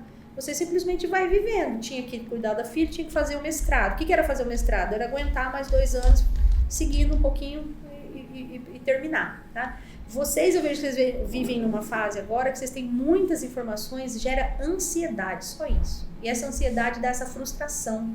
Porque a sensação é assim, você tem uma coisa... mas tem um leque de outras que você não está fazendo. Dá a sensação que você é um imprestável, entendeu? A sensação de que você poderia estar fazendo N coisa, mas você só está fazendo essa. E aí a gente tem que mudar aqui. Tá? Tem que mudar aqui, tem que ter foco. E ter foco hoje não é fácil, gente. Porque tem gente sem foco hoje, e é por isso, é porque é muita... Vocês sabem que só o fato da gente pegar um telefone e ficar rodando assim, ó, isso aqui tá treinando o nosso cérebro a recompensas rápidas. Só o fato da gente pular uma telinha aqui do Instagram, por exemplo, tá? do TikTok, né? O nosso cérebro, quando a gente vê uma coisa que a gente gosta, ele produz uma chuva de coisas que acontecem aqui, de hormônios. Eu não vou saber falar exatamente a fisiologia, mas sei que, por exemplo, dopamina.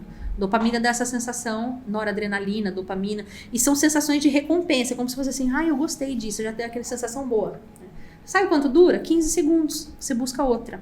Você quer quando a gente começou a treinar nosso cérebro, é como se a gente viciasse o nosso cérebro de coisas rápidas. É bem diferente do bem superficial. Totalmente diferente de você, por exemplo, jogar uma partida de futebol, que te dá uma recompensa. Primeiro que ela vai te dando as recompensas durante né? A partida. Mas depois, sabe aquela sensação de, cara, que delícia, fiz um exercício físico, aquilo compensou, você tá cansado, suado e tudo, e você sente que seu corpo... né, movimentou, cara, mas foram lá 1 hora jogando futebol, né? E se você assistir aqui, você vai ter a sensação de recompensa, mas na verdade é tudo muito rápido, é tudo superficial, né? Então é um mundo que te leva a querer coisas assim superficiais, tudo muito rápido, Tudo muito rápido. E uma sensação de ser emprestado. Porque você falou, a gente navega um monte de coisas, vê um monte de coisa. No final eu vi, por exemplo, vou pegar de menina, né? Eu assisti 4 pessoas que se maquiaram super bem. Eu sei me maquiar? Não sei fazer nenhum. Eu sou, desculpa. Mas eu assisti 4 se maquiando lindamente. Eu tenho a sensação que é super fácil. Depois eu assisti uma que sabe se vestir muito bem. Depois eu assisti uma piada. Depois Gente, a gente vai trocando. Dá a sensação de você aprender um monte de coisa e você não aprendeu nada. Isso dá uma sensação de que a gente é meio imprestável, sabe? Que a gente tá sempre atrás. Parece que o mundo foi e a gente ficou, né? Então, e eu acho que aí é uma questão de... esse desânimo do curso em si primeiro, analisar. Tem realmente a ver com o curso? Tem a ver com eu não gostar do que eu estou plantando? Porque o que vocês estão fazendo? Vocês estão plantando algo para colher depois, né? O que você está plantando aqui é a sua profissão. Você está plantando. Bom, o que eu pretendo colher com isso que eu estou plantando, eu quero para minha vida? Eu quero isso para minha vida daqui a 5 anos, daqui a 10 anos? É uma profissão que eu quero? Se a resposta for sim, sabe? É a profissão que eu quero? Cara, muda a chavinha aqui, sabe? Que o desânimo é só ambiental, é só esse desânimo, assim, de coisas que você tem que só melhorar no seu dia a dia, porque você realmente não está desanimado com o curso. Né? Aí é o desânimo com a vida, você falou, né? A sensação de que a vida tá chata. Mas separa essas duas coisas, porque se for desânimo com o curso, de fato, o que eu estou plantando aqui não é o que eu quero pra minha vida, aí você dá atenção. Porque se você estiver plantando, que é a sua profissão, e aquilo não é o que você quer fazer depois, eu não quero isso pra minha vida depois, aí tem que dar atenção mesmo, porque aí é um desânimo que vale toda a sua atenção, porque de repente é um momento de parar, de reorganizar, de trocar de curso, trocar de área, sabe-se lá, né? Mas se for só esse desânimo de mal-estar, revisa o dia a dia mesmo, revisa a forma de pensar, sabe? Eu estudo bastante de autoconhecimento também, bastante mesmo, há muitos anos, né? E aí uma das coisas que eu falo com os alunos também, que a gente tem 5 centros no corpo. A gente tem o centro motor, tem o centro intelectual, que na nossa faculdade é o que a gente mais usa. A gente tem um centro motor, que é do movimento, que a gente usa pouquíssimo. A gente atrofia até, se a gente não cuidar, a gente vive atrofiado, com dor nas costas, com 20 anos tá machucado, né? A gente tem um centro emocional, a gente tem um centro intelectual e o sexual e o instintivo, são esses 5, né? Que é uma pessoa equilibrada nos seus 5 centros? É uma pessoa que não exaure a energia gasta para esses centros, e não exaure nenhum deles. É uma pessoa que consegue equilibrar os 5 centros. Isso é uma pessoa que se sente bem, uma pessoa que consegue equilibrar os 5. Na verdade, a gente é muito desequilibrado, né? A nossa faculdade, o nosso curso aqui, ele faz com que a gente gaste muito o intelectual, né? Pouquíssimo o motor, tá? O emocional depende muito da pessoa. O emocional, como que a gente alimenta o centro emocional? Uma boa diversão, boas diversões, boa música, escutar música que você gosta, curtir coisas que te levam para o lado emocional, né? Afeto, amizades, assim, né? Então, assim, depende muito da pessoa. Tem pessoa que na computação se isola de amigos. Às vezes até o computador é um escape. Eu acho que tem muito disso, porque, vamos supor, programação. Quando você gasta muito intelectual, parece que ferra emocional. Exatamente. Por exemplo, vai pegar um código lá de alguém para ler, que você tem que arrumar algum bug, alguma coisa. Você primeiro tem que entender aquele código, sua cabeça vai entrar naquilo lá. Aí vai ficar batendo aquilo lá. Aí você vai sair daquilo lá, você vai ficar batendo aquilo lá. E não dá pra você conversar com outra pessoa sobre isso. Ele naturalmente te isola, não te isola? Naturalmente até gente da área, tipo, você não vai falar, tipo, o código, você viu como se a outra pessoa fosse entender. Exatamente. Você não tem nem como dividir, né? Dividir o assunto. Não. E com família, então? Que você piorou. Vai conversar com seu pai? Imagina meus pais lá do interior, lá de Alcinópolis, não sei falar disso. Então você fica isolado, naturalmente isolado. Então a parte emocional também já vai para as cucuias ali, né?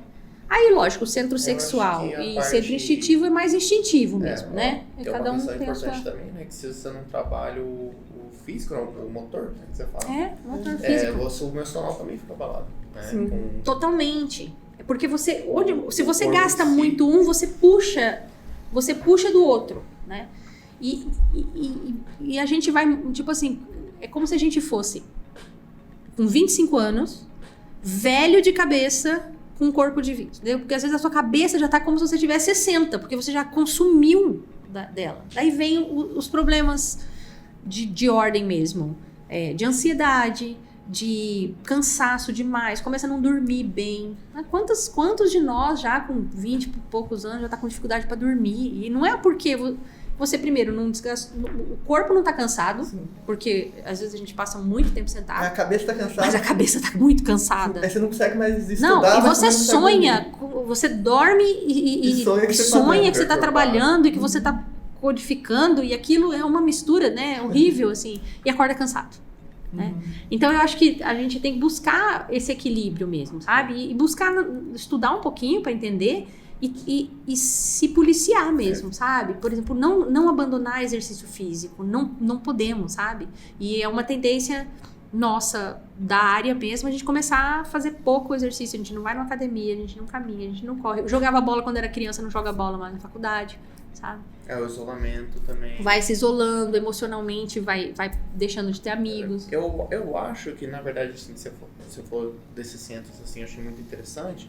Mas eu acho que a questão de, tipo, o uso intelectual, não acredito que é, tipo, quando a gente usa demais o intelectual, é que ele fica, tipo, cansado. Não, lógico, a gente cansa mentalmente, mas eu não acho que tipo assim, o uso em excesso dele existe de fato, sabe? Eu acho que é uma falta dos outros, porque... Sim, compensar com os outros.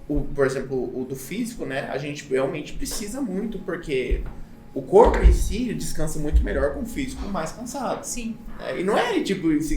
O físico não é, tipo assim, matar na academia. É fazer algum exercício que você goste também, porque tem... Acho que você traz alguma coisa emocional, melhora também. E... Enfim. É isso, mas é isso mesmo. Você falou exatamente. Só o fato de você não tem que estudar menos. Você tem que pelo menos fazer mais das outras coisas que você não está fazendo. Que naturalmente você vai equilibrar. É igual, por exemplo, você já tiver essa situação de estar com um problema que você não consegue resolver. Aí se você sair, vai ao cinema e volta, e aquele problema parece que diminuiu de tamanho, né? É mais fácil resolver. É essa sensação. A solução aparece. A gente tava conversando com o Evangelho sobre Pode isso. acontecer, né? Eu me lembro de até sonhar com... Ai, gente, uma vez no doutorado eu tava com um problema, mas um problema que eu não conseguia resolver. E de codificação que eu tava codificando e dava errado. Aquilo tava me deixando louca. Eu fui pra igreja. Ponto e vírgula que era. Oi? Ponto e vírgula, onde que era? Ponto e vírgula que tava faltando. Mas não era problema de dar erro no código, era erro algorítmico mesmo, sabe? Assim, erro lógico que tinha que realmente achar uma solução pro negócio. Tipo, o que eu achava que ia solucionar não estava solucionando. E aí, eu só fui realmente pra igreja porque minha família parou pra ir pra igreja e eu, cara, eu tenho que ir, né? Mas eu fui amarrada, com raiva, porque na verdade o que eu queria era resolver o problema. Tô lá, assistindo lá, não lembro o que é que tava acontecendo. Gente, veio o negócio, assim, veio a ideia, porque eu tava pensando no assunto, na verdade, não tava conseguindo me desconectar, mas de alguma forma, acho que eu saí um pouquinho do ambiente e veio a solução, e eu não queria perder. Aí eu saí correndo, achei um quartinho que tinha lá, eu achei um quartinho que não era meu, eu achei um quartinho, catei um papel, anotei tudo, falei, porque eu vou chegar em casa, se eu não anotar, eu acho que eu perco isso, né?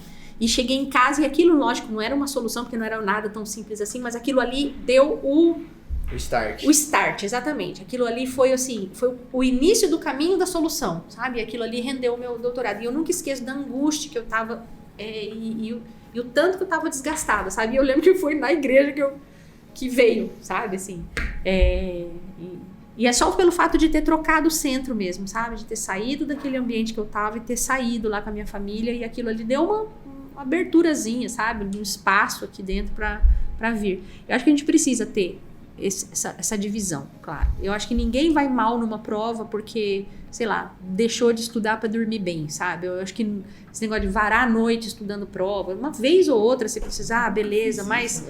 Que isso? Mas varar a noite para jogar você já fez, né? Não, eu tô falando que eu nunca fiz isso. Já fez também, já fiz né? Direto. Eu sei que na faculdade, no curso que vocês estão, engenharia de computação principalmente, eu sei o tanto que vocês sofrem ali, eu sei que ciência, todos os cursos, né? Mas de vocês eu acompanhei bem, eu sei o tanto que algumas matérias são exigentes ali, mas deixar isso uma rotina da vida, sabe? Todo dia tá estressando demais, todo dia tá estudando demais, não faz ninguém melhor aluno, sabe? Do que você ter um momento e falar, não, final de semana eu saio com a minha namorada, eu vou tirar da cabeça essa faculdade, esquece. Porque você vai viver de uma forma um pouco mais tranquila, tá? Vocês são muito novos, assim, não tem que viver tão ansiosos, sabe? E os outros professores vão querer matar aqui, mas se o curso vai durar 5 ou vai durar 7 anos, parece uma eternidade no começo, né? Na vida de vocês isso não é nada. Cara, isso não é nada. Tô falando pra vocês aqui do começo da minha vida, e aí hoje eu olho pra trás e só tô achando graça. Mas no começo tá difícil, né? Só que depois não é nada, gente. Não é nada. Largar um curso porque realmente viu, não é o meu curso. Vou abandonar, vou começar outro. Ah, mas isso vai atrasar 4 anos da minha vida. Eu troquei de curso. Eu era de engenharia física. Engenharia física? Uhum. Ah, acho que eu lembro quando você veio de engenharia física. Semestre, aí eu fui pra engenharia de computação. Aproveitei um pouquinho, voltei pro terceiro semestre, eu já estava com 20%, 25%. Eu caí de 50 pra... Aí, foi. Mas eu acho que tem decisões, assim, que se for um desânimo do curso, realmente não é esse curso. Eu tô plantando uma coisa que eu não quero colher ali pra frente, volta, repensa e perca o tempo que tiver que perder pra alinhar. Agora, se não for esse o caso, for só esse desânimo da vida, geralmente é um desequilíbrio. Só um desequilíbrio que a gente vai achando coisas pra deixar a gente animado no dia a dia, sabe? Pra não deixar a peteca cair. Todo mundo tem desânimo. E o desânimo continua, viu? Porque depois de formado, não é o curso mais, mas é a profissão. Não é a profissão mais, mas é o casamento. Não é o casamento mais, mas é minha saúde. Então, assim, a gente tá sempre desanimado com alguma coisa, se a gente for olhar, sabe? A gente muda aqui, chavinho. Realmente, umas questões pra... E remedinho também, tá? Remedinho ajuda. Quando... Se não der certo, gente, tem um remedinho, uns remedinhos que ajudam. O Angeli sabe que eu de vez em quando lá, arrumo uns remedinhos. Aí um tratamento, né? Lógico, procura um tratamento. Eu faço acompanhamento. Eu também faço. Eu tenho problema de hiperatividade. Agora mesmo não tô medicado, eu já deixava de ser medicado também é uma boa. É muito ruim. Eu não consigo, não entra. E principalmente pra estudar. Mas o que você toma? Ritalina, né? Ela deixa agitado, né? Não, ela me deixa calmo. Acontece que eu dormi. Né? Eu tomo, eu durmo às vezes. Dorme. Eu tenho problema pra dormir, porque eu não consigo, cabeça fica Às vezes eu tomo, eu tô lá estudando e falo, dá uma deitadinha, apago. E não é pra ser assim, porque na lógica ela libera noradrenalina, né? Ela deveria deixar agitado. inibe a recaptação, não é? De noradrenalina, eu acho. Não sei, não entendo isso aí direito, não. Eu tomo o meu também lá, mas não é Ritalina, é outro. É o Vyvanse. Eu tomo do Loxetina. Não, eu tomo do Loxetina. Já tomei vários. De hiperatividade, é que, por exemplo, tem o Gabriel, que ele já é mais... não sei o quê. E tem, por exemplo, o meu irmão também é diagnosticado e ele é mais. Por quê? Porque eu acho que perde o foco, entendeu? Eu acho que o TDAH tá muito ligado ao foco. Tem, eles perdem o foco e às vezes eles têm hiperfoco. Exatamente. Né? Tipo assim, se começar a jogar, igual você falou agora há pouco, né? Se eu começar a jogar, eu posso ficar 20 horas jogando. Sim, e não cansa, eu não sou diagnosticado, mas eu acredito que eu tenho, e é desse aí, tipo, ou hiperfoco ou zero foco. Não tem. Inclusive, eu ia falar antes, mas eu não sei se você vai me crucificar nisso daí. Você falou que, tipo, a nossa vida, assim, nesse sentido, tá, tipo, ligados a recompensas mais rápidas e tal. Eu acredito que talvez a gente tenha que pensar um pouco na questão de como damos aula. Eu acho que a gente poderia mudar um pouco, porque... Metodologia mesmo. Assim...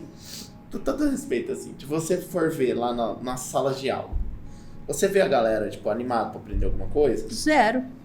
Então... Zero não. Zero é muito. Tem uma galera que, tipo, sempre tá... ou às vezes até... Às vezes até os caras que não estão mostrando que estão mas, né... E às vezes começa animado e... Depois... Sabe um é o negócio que eu mais vejo noto? Muito, que eu acho assim, eu comparo muito com as videoaulas, com os cursinhos de programação. Vai ensinar na faculdade, como que é normalmente? A gente tem uma aula teórica, aí fala toda aquela teoria, aquela aula chata, ninguém presta tipo, muita atenção, um ou outro consegue prestar atenção, focar ali. Aí, tipo, toda aquela teoria, tipo, truxa conteúdo, aí de repente na outra é a prática. Aí chega na prática, eu não lembro. eu não consigo lembrar, sabe, aquilo lá. Aí, tipo, aí o professor já começa a codar lá, passar exercício. Aí você se perde ali também. Não tem problema, não sei o que acontece nos computadores daqui, eu não consigo programar nos computadores daqui, é só no meu notebook. Porque É um ambiente. eu acho que também tem uns outros meus outros códigos, as coisas.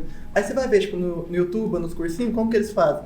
Eles vão dando a teoria junto com a prática, com a programação. Tipo, passou a tal teoria, já bota pra codar aqui. Tipo, como funciona o scanf lá, pra escanear. Tipo, como funciona. Tipo, explicou aqui, já testa aí, entendeu? Tipo, já mostra lá como que faz, não sei o que, testa. Era na hora, sabe? Sim, existe... Essa discussão eu acho que é super, super importante, sabe? E é uma coisa que na universidade, você falou de crucificar, e eu entendo o que você tá falando, porque a gente acaba, do mesmo jeito que eu também fico preocupada de falar, que parece que a gente tá criticando, mesmo, tipo, cuspindo no prato que come, sabe? Mas é o seguinte, sendo muito sincero, né? Você vê, a universidade, ela não pode estar tão desvencilhada, assim, tão apartada da realidade, assim, do mercado. Ela não pode estar tanto. E ela está. Tá? E ela está por diversos fatores. Um curso, por exemplo, vou dar um curso de medicina. O curso de medicina, você vai ali na FAMED agora, não tem quase nenhum professor DE. O que é DE? Dedicação exclusiva.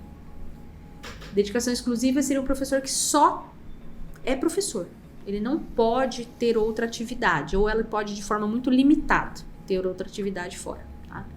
Então, como eles não são, eles ali na faculdade de medicina, eu estou dando exemplo porque lá é muito, muito típico isso. Eles não são DE porque não compensa financeiramente para o médico ser DE.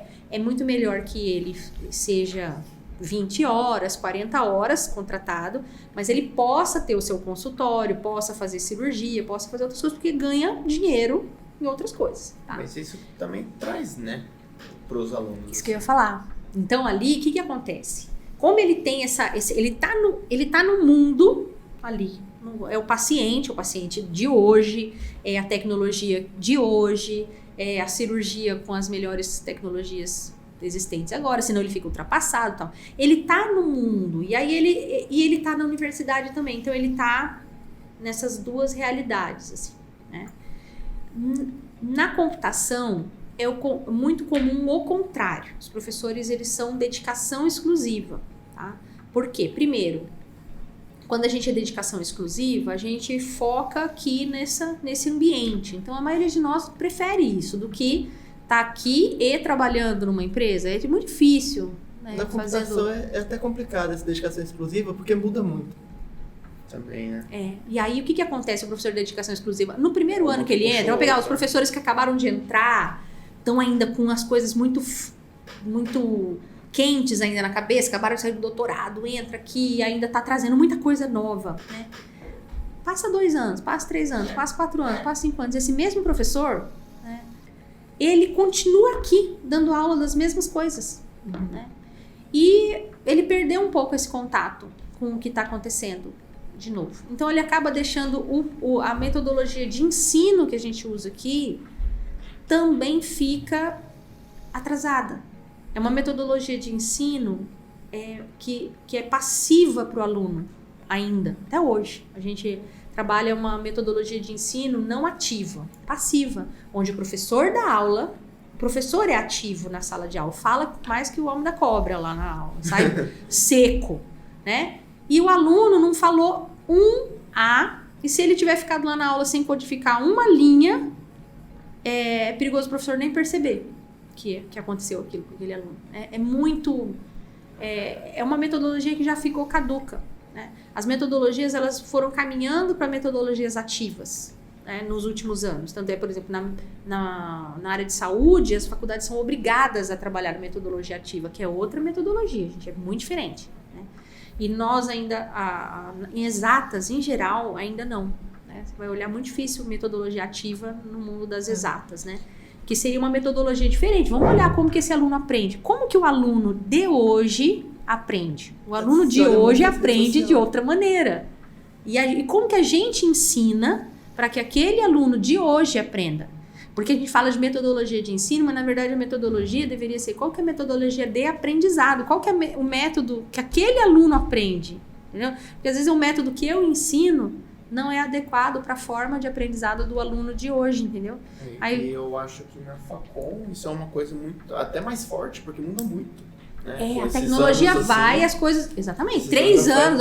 Eu falo para os alunos assim, que aqui na computação, se a gente pega uma gripe longa, é perigoso você já estar desatualizado quando você saiu da gripe, entendeu? Tipo assim, pô, que linguagem é essa que apareceu? É muito fácil você ficar desatualizado. Ai, fiquei 1 ano morando fora, fui aprender inglês. Já era, meu filho, você nunca mais volta para computação.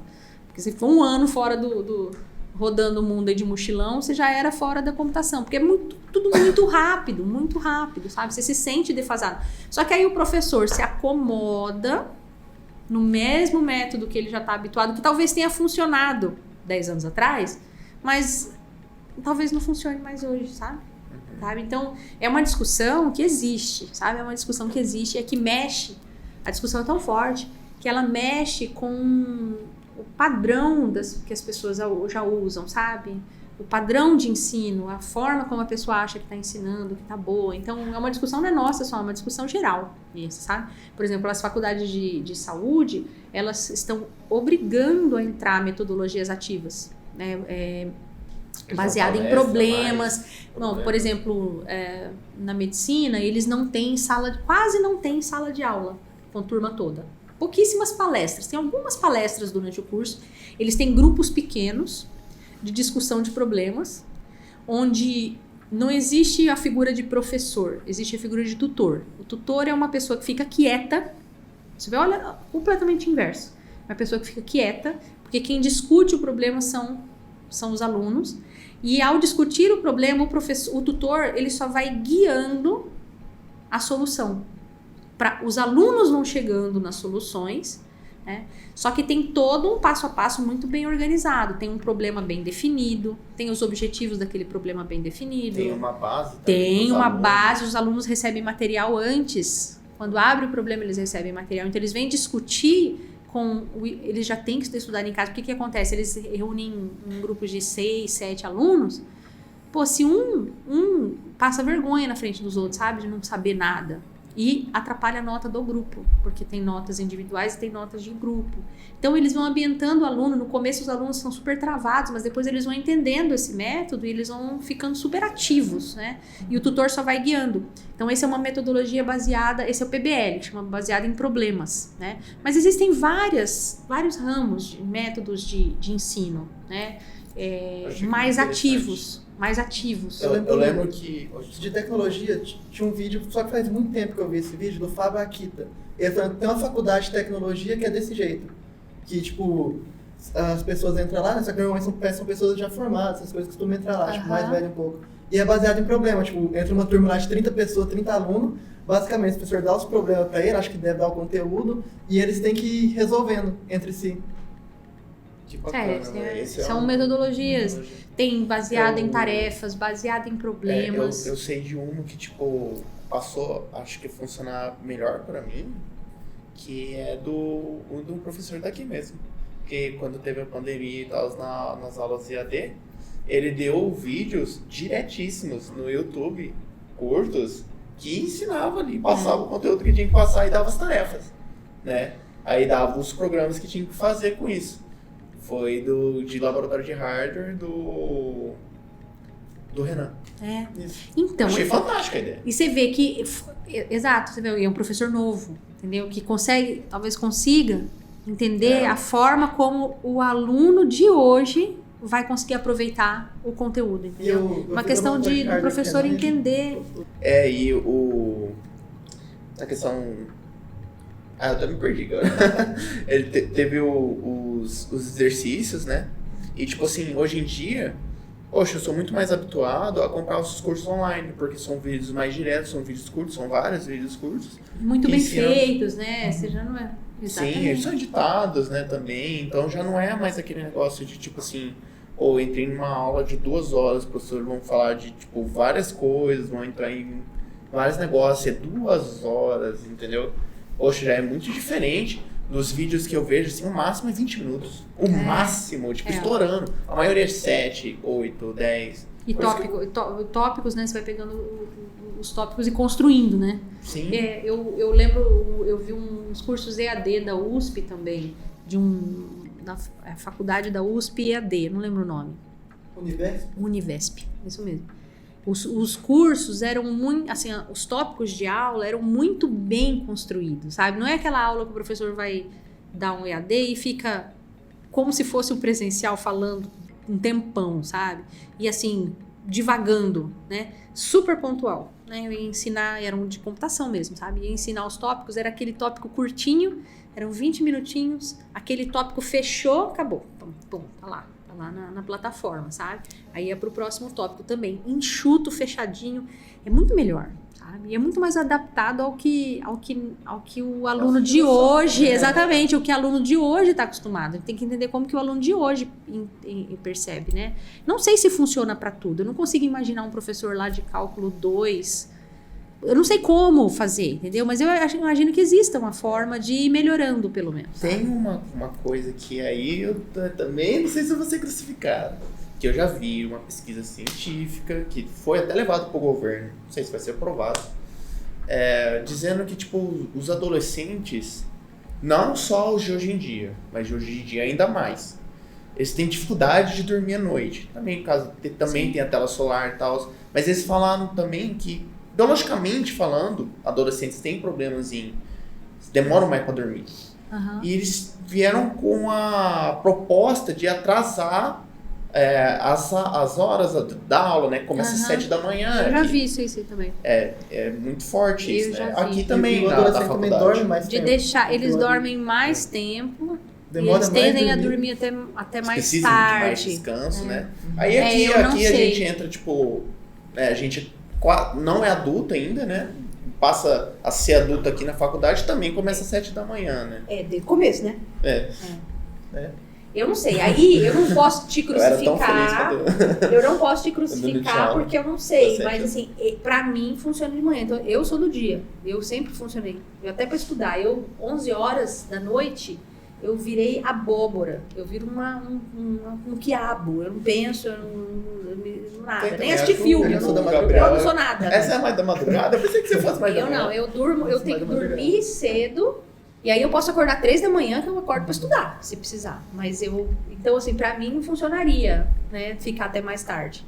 Nunca funcionou, mas eu acredito que pra maioria dos adolescentes seja real. Mais isso. cedo se eu dormir bem, também eu funciono mas melhor também- que à tarde. Se também você não ensinar o adolescente a acordar cedo, logo, que hora que vai ensinar? Depois na hora que ele for trabalhar, você vai falar assim, agora o teu Então, trabalho também começa às 10 da manhã? Mas eu acho isso delicadíssimo. Porque, por exemplo, eu sempre tive aula de 7 da manhã. Nunca aprendi a acordar cedo. E aí a gente fica como? Só sofrendo, cara. É sofrimento mesmo. Você entendeu? Você tem que Vai trabalhar falar porque- remoto. Aí, tipo assim, eu vou falar alguma coisa disso aí, chegam muitas pessoas e falam assim, mano, você tem que aprender a acordar cedo. Eu aprendi, o despertador eu acordo, não quer dizer que eu acordei de fato. Exatamente, né? que eu acordei bem. Não, realmente, pode ser fisiológico mesmo, né? Não sei. Eu já vi um outro vídeo também científico falando que isso depende, varia muito de cada pessoa. Aí cada um tem um tempo de adaptação. Tanto que esse Você vídeo tá com que 20 trazia... anos de adaptação, não conseguiu ainda adaptar. eu só Você esqueço. saiu fora do Eu só padrão. esqueço. Não, é porque, tipo assim, existe o tempo que é melhor para o organismo da pessoa e cada um é diferente, porque isso é muito interessante. O cara, ele discutia... É o Atila, é o autógrafo dele. Ele discutia que eles foram pegar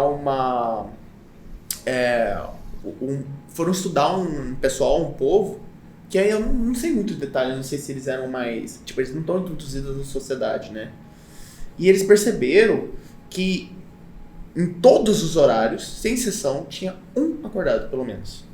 Então, eles falaram, porra, na verdade isso aí podia vir desde lá atrás, que a gente é adaptado, seres humanos, para sempre ter pelo menos um acordado, para poder cuidar proteção. Exatamente.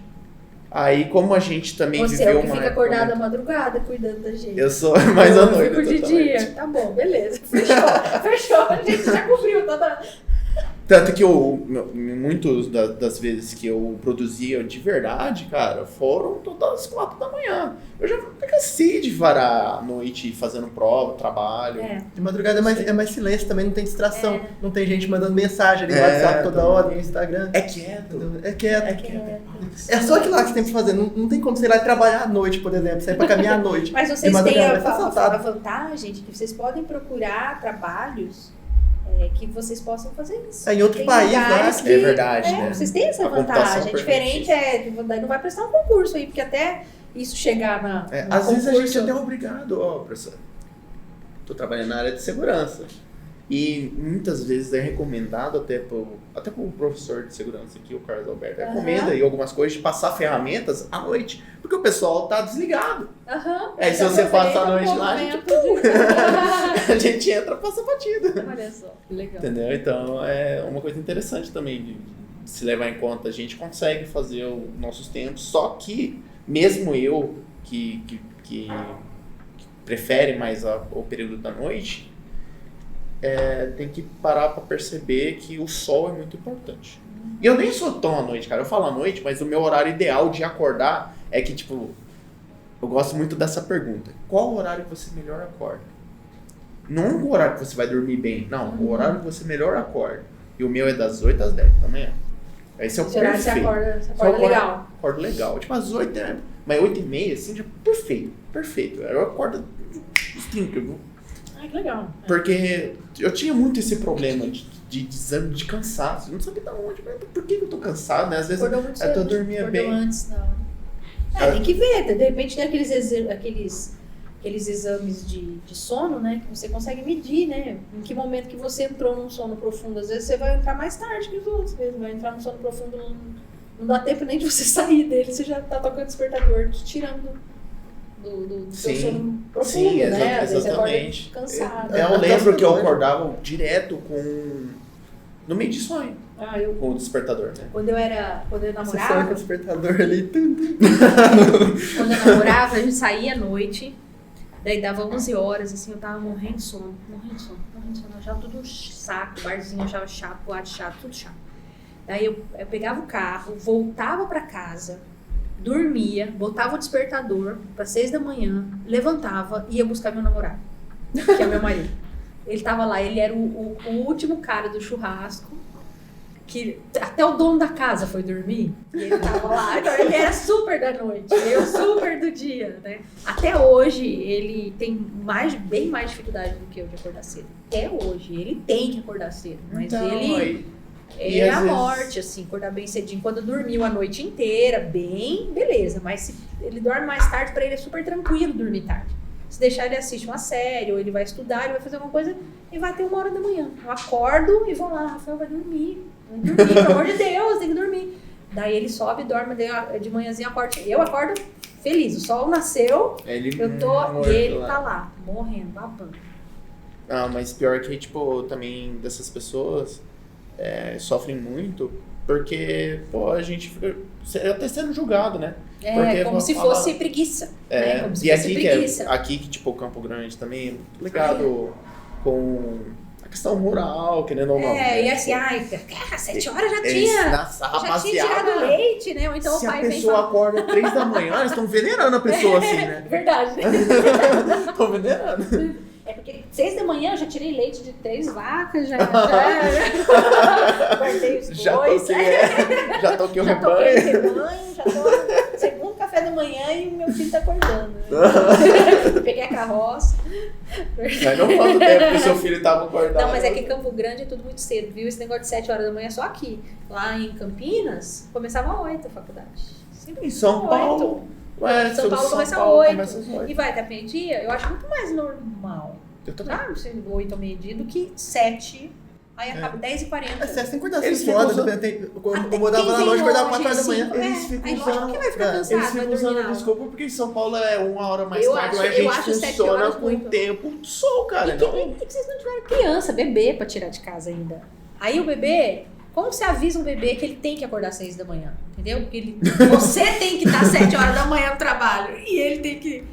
Você tira o bebê dormindo, você chega na escola com o bebê dormindo, porque bebê não tem essa de tem que acordar, né? Uhum. Não, os pais levam as crianças pra creche 6 da manhã. Pra É, chegar aí às eu- 7 na universidade, por exemplo, os servidores aqui. Ó, a professora, agora eu vou lançar. Ixi, lá vem. Será que a gente discutiu um monte de tipo, termos de aulas diferentes, ou algumas até da relação exclusiva que você falou? Será que não tem como a gente trazer isso aqui pra Facom? Tem como trazer. Tem como trazer discussões, tem. A gente tem que trazer. O professor Amaury trouxe algumas esses tempos. Ele tem um método que chama método 300, que foi essa administração, inclusive, do Turini trouxe esse curso várias vezes aqui. É uma metodologia ativa também. Metodologia de sala invertida, que o professor Irineu já utilizou, né? Então, tem algumas discussões que existem, tá? Só que a gente tem que voltar, tem que trazer, sabe? Tem que voltar. E aí parte muito de cada professor ir buscar mesmo, buscar essas metodologias, porque isso não pode ser imposto, sabe? Não pode ser uma coisa assim, ó, a partir de hoje, esse é o método, né? Tem que vir dessa discussão, dos alunos falando também, professor, tô com... Eu penso em fazer algo assim, ó, vou falar, já vou spoiler, né? Eu penso em fazer algo assim, no ano que vem, pra frente, né? A gente ter um grupo aberto, sabe? Não é para um curso específico, é para qualquer aluno e a qualquer momento. O aluno vem e participa. Um grupo de discussão de assuntos como esse que a gente está tendo hoje, por exemplo, do desânimo, né? Mas não falar da psicologia, nem trazer gente de fora da área de psicologia para ficar falando. Não é isso. Porque se a pessoa realmente precisar de um psicólogo, a gente encaminha para o psicólogo, não é isso. É a gente discutir essas coisas. Professor, a gente está descontente com... Eu sinto descontentamento, a gente não, cada um fala por si, né? Eu sinto um descontentamento assim, ó, eu acho as aulas chatas, ou eu acho as aulas... E a gente, em grupo, discutir, porque se vem dos alunos, e aí alguns professores se sintam, né, com um ânimo de participar, e eu acho que se a gente abrir, vários professores vão querer, sabe? Se atualizar, saber como os alunos pensam, e ficar uma coisa assim, professor e aluno no mesmo nível de discussão, para tirar essa ideia de que o professor está lá na frente, e que se o aluno falar para ele, por exemplo, você vai falar para um professor que você está tendo aula, uma matéria difícil, que você nem sabe se você vai conseguir passar, você vai falar para ele que a aula dele tá chata? Você não vai falar. Você não é besta, né? Né? Você não quer passar a prova ainda? Sei lá, controle que ninguém passa, falar, a aula tá... Não, o aluno vai ficar quietinho, vai fazer tudo que o professor mandar, xingar por trás, mas ele pode fazer tudo que mandar, porque o que vai fazer? Agora, se a gente abre um espaço onde ali não é professor de disciplina nenhuma, ali é os professores que estão interessados em ouvir, né? E de conversar também. E os alunos que estejam interessados em contribuir, e a gente... porque daí daqui a pouco alguém vem, olha, eu estudei tal coisa, eu acho que dá pra gente aplicar assim, e vai trazendo ideias, tá? Porque eu acho que vários professores teriam muita abertura pra renovar, pra se reciclar nisso, sabe? E eu acho isso, tipo, muito legal, porque os professores aqui da Facom, pelo menos todos os professores que eu tive, são completamente abertos à conversa. Abertos, a grande maioria. Eles não têm problema com isso. Não é como se a parede ali, aluno e professor, é meio que, assim... Acho que é uma falta de conhecimento dos dois ali. Os dois não estão se entendendo só. Porque os dois querem. Cada um tá falando... O aluno quer se formar, ele quer fazer matéria. O professor, ele tá focado no método dele ensinar. Sabe? Ele está focado assim, como que eu estou ensinando e o conteúdo que eu estou ensinando, o foco dele é esse. É muito difícil a pessoa se colocar no lugar do outro. Essa empatia é só ouvindo a outra pessoa. E aí ouvir o aluno é interessante. E quando que o aluno fala? Me fala, quando que vocês têm a possibilidade de vir e falar abertamente? É muito difícil. Só se vocês tiverem um amigo, um professor que é mais amigo, né? Uma pessoa que você tem mais confiança. Mas a gente tem que abrir esse espaço, porque daí a gente vai crescer como professor, sabe? Porque a gente vai escutar vocês, a gente vai poder trazer algumas coisas, porque eu penso em colocar pequenos temas, assim, por exemplo, o desânimo. E aí a gente discute várias coisas, porque de repente o desânimo tem parte dele é metodologia do professor, parte dele é esse desequilíbrio que o próprio aluno corrige o desânimo dele, não é o professor que tem culpa, é o próprio aluno. Então a gente discute vários casos que dali cada um sai com um pouquinho, sabe? Cada um sai com um pouquinho da solução. né? E eu acho que a gente precisa ter momentos de abertura, de discussão. Tem pouco. É um recado pros alunos aí, né? Vamos tentar. Hyparem essa ideia. Se eu chegar lá e tiver Sabe o que é hypar, professor? Hi-Fi? Hypar. Não. Não?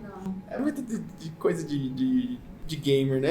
Ah, então não. Então não sei. Eu tenho uma ideia. É que nem cringe eu aprendi esses dias que era. Cringe. Eu acho tão Cringe eu já- nojento. Sério? Desculpa, mas tão nojento quem fala cringe. Eu acho um negócio Eu tão... só escutei de comediante na TV falando de cringe. Mas eu não... O Eu acho que é meio que impulsionar, não é? Algo assim.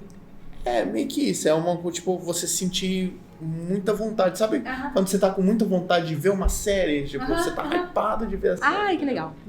É um negócio É que nem falar que a série tá hypada porque ela tá lá em cima, tá no Hypada. Isso, é porque tem muitas pessoas com muita vontade. Hypada. É mais uma palavra que a gente mistura o É, porque inglês com o português e cria um significado legal. Eu adoro. Porque sabe quando você, tipo, pode valer pra estudo, pode valer pra jogo, pode valer pra filme, pra qualquer Sim, coisa. hypada. Quando você quer assistir uma coisa, mas você não tá com vontade, você fala que não tá hypado. Não tá entendeu? hypado. Entendi. Legal, adorei.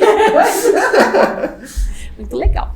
Quer finalizar então? Quero. Nossa, então tá bom. Então Então, tá encerrado o podcast. Foi legal, né? Uhum. E aí, professor, como que foi essa experiência? Muito legal, adorei. Começa outro podcast. Amei. Vamos começar outro. Vamos falar de outro assunto agora. Não, pode convidar outro dia pra continuar. Vamos continuar. Ter mais Vixe, assunto. quando vocês quiserem.